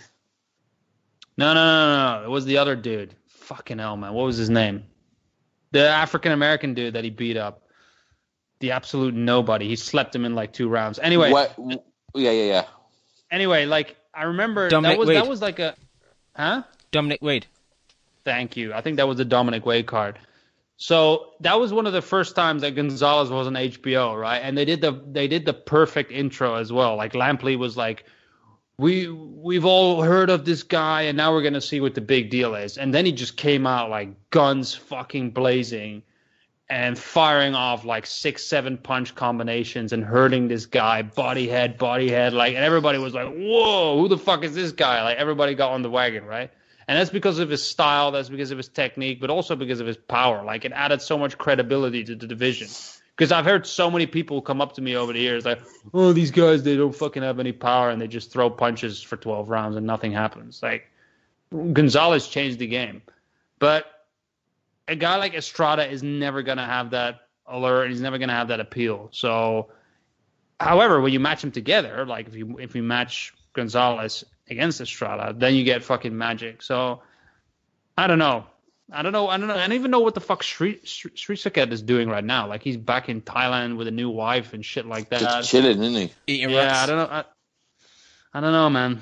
I'm not. I mean, take us through the fights, Camp. I don't even know what's happening, honestly. Nah, I need to correct myself. The fight you're talking about was Golovkin versus Willie Monroe, and then Gonzalez fought Edgar Sosa. So I got a bit. Willie the Worm. The worm. Willie the Worm. But yeah, the card on Saturday, Superfly 3. So you have Estrada's the headliner against what's his name? Oret Cotto. He's got 4 losses, 1 by stoppage. I'm always a fan of watching Estrada fight. I just wish they maybe picked a better opponent. To your point, 100%, he does need a decent dance partner, but I think for you to be headlining like Superfly 3, I thought they maybe kind of got someone better. But Donny Nieta's fighting for the vacant WBO Superfly title against Aston Paleteke. 24 wins, 2 losses, 1 by stoppage. But the thing about Nietes, he kind of does enough, but there's nothing like sparkling about him. Like he technically is very good, but he does what he wants to do. Like he'd rather stink out the place than fucking get like a highlight reel kind of either stoppage or just throw, punches and bunches. So that's the only problem I really have with Nietas. I think for me, maybe the fight of the night would probably be Kazuto Ioka versus McWilliams Arroyo. Arroyo, former opponent of Jocko as well, and they both got one familiar name loss in amateur ring. He beat them both, but Ioka's interesting. Like, I was reading up about him, and I've seen him fight previously, but I didn't know that his uncle fought, and his uncle was a 2-weight world champion, and when he started boxing, it was always his dream to become a 3-weight world champion, and when he did that, he retired, and he's come out of retirement, and I think he was in the States on holiday, and he went to Superfly 2, and he was just amazed how the fans were and the whole atmosphere, and that kind of caused him to kind of come out of retirement, and he's inspired again to become a 4-weight world champion. So that's why he's back. But That's a pretty dope story, actually. Yeah, I think that's why he matches up with Arroyo, because Arroyo got that really good win earlier in the year against Quadras. So I think that's probably the fight of the night.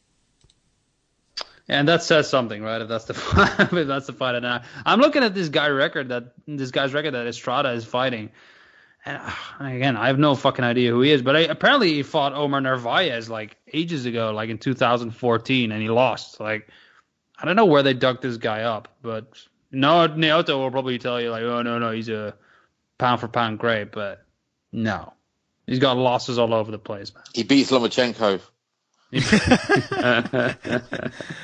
Nah, man. It's just subpar. Like, it's not good enough for a card on HBO. It is what it is, as they say. Yep, it's not good enough. This is one slow walk away from boxing that they're taking, isn't it? Oh man, HBO is like, I don't know. They're just fucking done. Like, they have no interest in this shit anymore. If you're not a dragon, they don't give a shit. Yeah. Oh, God. It's truth, isn't it, though? It is, man. It's unfortunate because that HBO production and that vibe is still the best. Yeah. It's still special. Well, nowadays it's not as good anymore with Max Kellerman, but and also Lederman, man. Like, going back to Kovalev versus Alvarez, like, even up into the stoppage, I think he only gave Alvarez one round. Oh, his scorecards, he's washed. Man, gone are the days of boxing after dark where you get these crazy fucking cards and that old school feel, and you have man, my memory is fucking foggy today. What's his name, man? Lampley's partner in crime all these years. How do I not think of his name right now? Old dude. It is disgraceful that we cannot think of his name right now. This is fucking embarrassing. What the fuck is his name? If I was 40 years old younger, that would kick your ass. Larry Merchant, thank you. Jesus Christ. Fuck, what's wrong with us? I need to stop smoking up, man. Yeah, same here, man. This is terrible. But yeah, those were the days, man. That was something else. But yeah. Like you said, I think HBO is just done, and they cash out here and there with a pay-per-view, and that's it. Yeah. Last fight I want to preview is on Friday, 14th September. It's Jose Carlos Ramirez versus Antonio Orozco. I actually think this is going to be like the sleeper fight for September. Obviously, we've seen Ramirez. Who's got that? Box Nation got it? Or is it Ring? I'm not checked, to be honest. I ain't got Box Nation now anyway, so fuck Box Nation. What's man? Box Nation is dead. What? Yeah, it's dead. They're letting it die. They've unplugged the machine. I think they should finish, Cam. The beep's like beep, beep, beep. You know what? I know this sounds terrible. I think he should finish. Yep, Box Nation, you should. But yeah, the reason why this is kind of my sleeper fight, obviously we see Ramirez before. The main fight was against maybe Amir Imam, where people kind of caught his attention, and he's okay. He's a bit wild, and technically he's not the best, but that's why I'm kind of favouring maybe Orozco. I think most people would probably pick Ramirez, but I've kind of followed Orozco, quite closely for a couple of years. He's had a bit of a dip maybe the last 2 years. He's had weight issues. I think in 2016, towards the end of it in December, he was pulled off a card due to dehydration. And last year in September, he was 7 pounds overweight in a fight, and I think the fight got scrapped because his opponent didn't want to go ahead with it. So yeah, that's my only concern. And Ramirez was supposed to fight last month or 2 months ago, and his opponent was overweight. I think he was supposed to fight Danny O'Connor, and he was overweight, so the fight got cancelled. But if Orozco makes weight, and I think it could be an interesting fight because Orozco technically is very good, man. He works behind the jab, he rolls underneath punches very well. He goes to the head and body, mixes it up very well.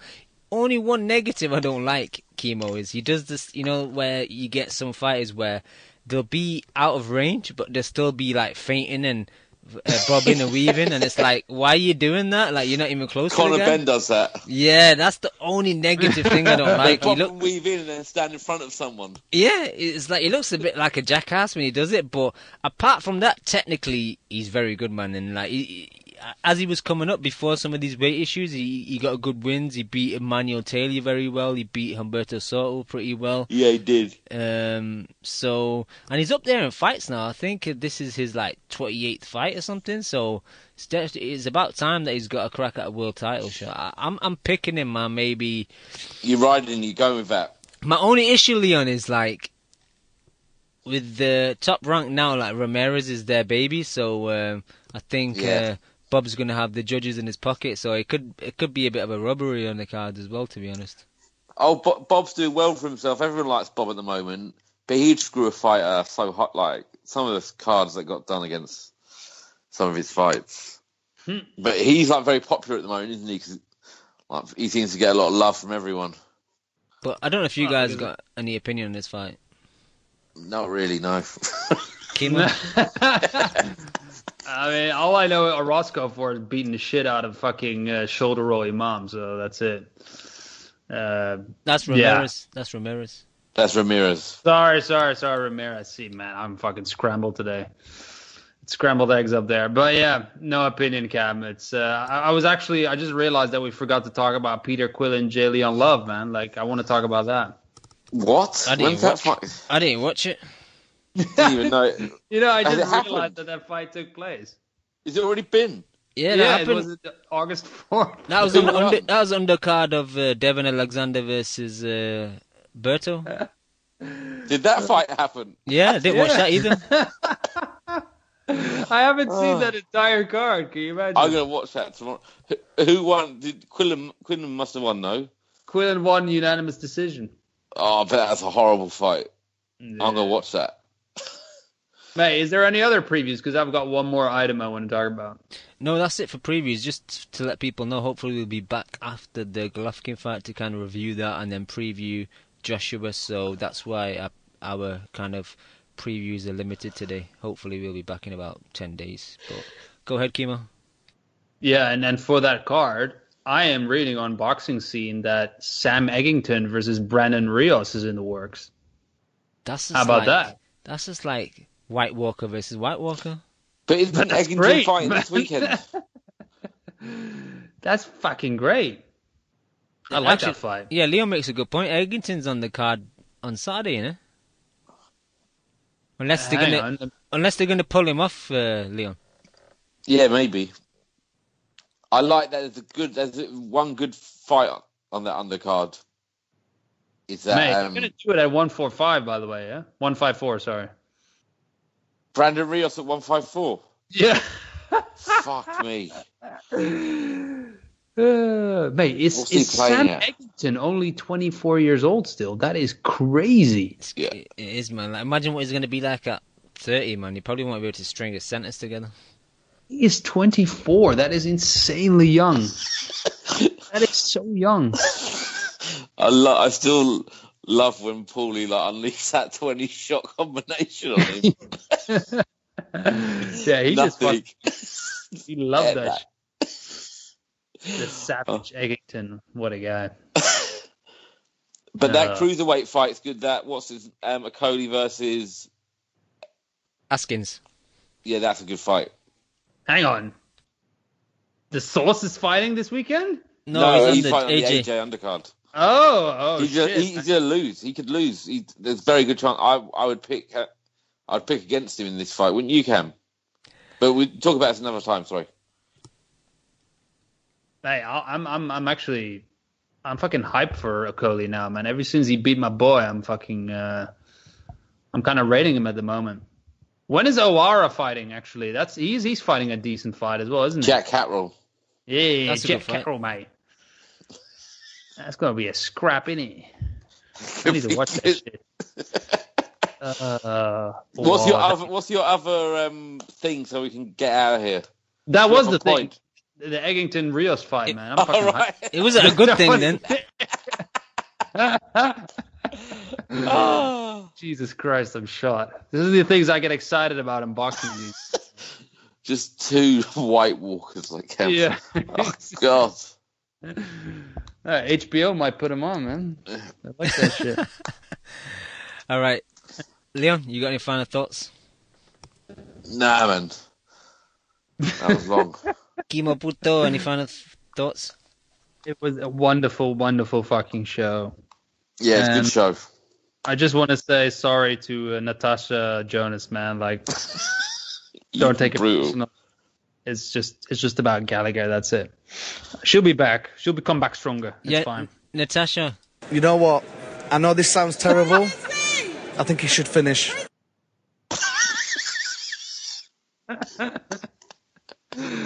On that note, Cam, I don't think we need to say anything else. All right. Leon, Kimo, thank you. Also, Dan, that was on earlier. Big thank you to the people in the Mixler chat and all the people that download this show. We'll be back hopefully in about 10 to 12 days. Peace. You just listened to the Coalition. I did. Man, I love boxing. I fucking love boxing. Big shout out to the Boxing Coalition. You're a newbie. No, I ain't new, man. If my fucking next door neighbour became the #1 flyweight in the world, you know what I'd do? I'd fucking walk past the cunt. Derek, how you doing, bro? I was physically banging, blood. I disagree. First time I hear the song, man, it was fucking badass. Vamos a Argentina, la concha de su madre. I see the bomb in him. I get home and she's like, what the fuck? Me and the kid are here. Why don't you get home and talk to us? I'm like, man, you guys don't know shit about boxing. Kel, how does it feel to be the new IBF champion? It feels great. Did we really dive into the black hole right off the jump? I think he's hiding glass. Just to play devil's advocate. Do you want one portion of crow or 2 portions of crow? Give me 2 portions with a supersized fries and a large drink, please. I can't stand him, what? I'm Scottish. Cringe side? But you won't rush Anthony fucking fat ass Joshua, would you? He's not fat. How about you tell us what you weighed for your final thoughts? My weight? Thank you for listening to the Boxing Coalition.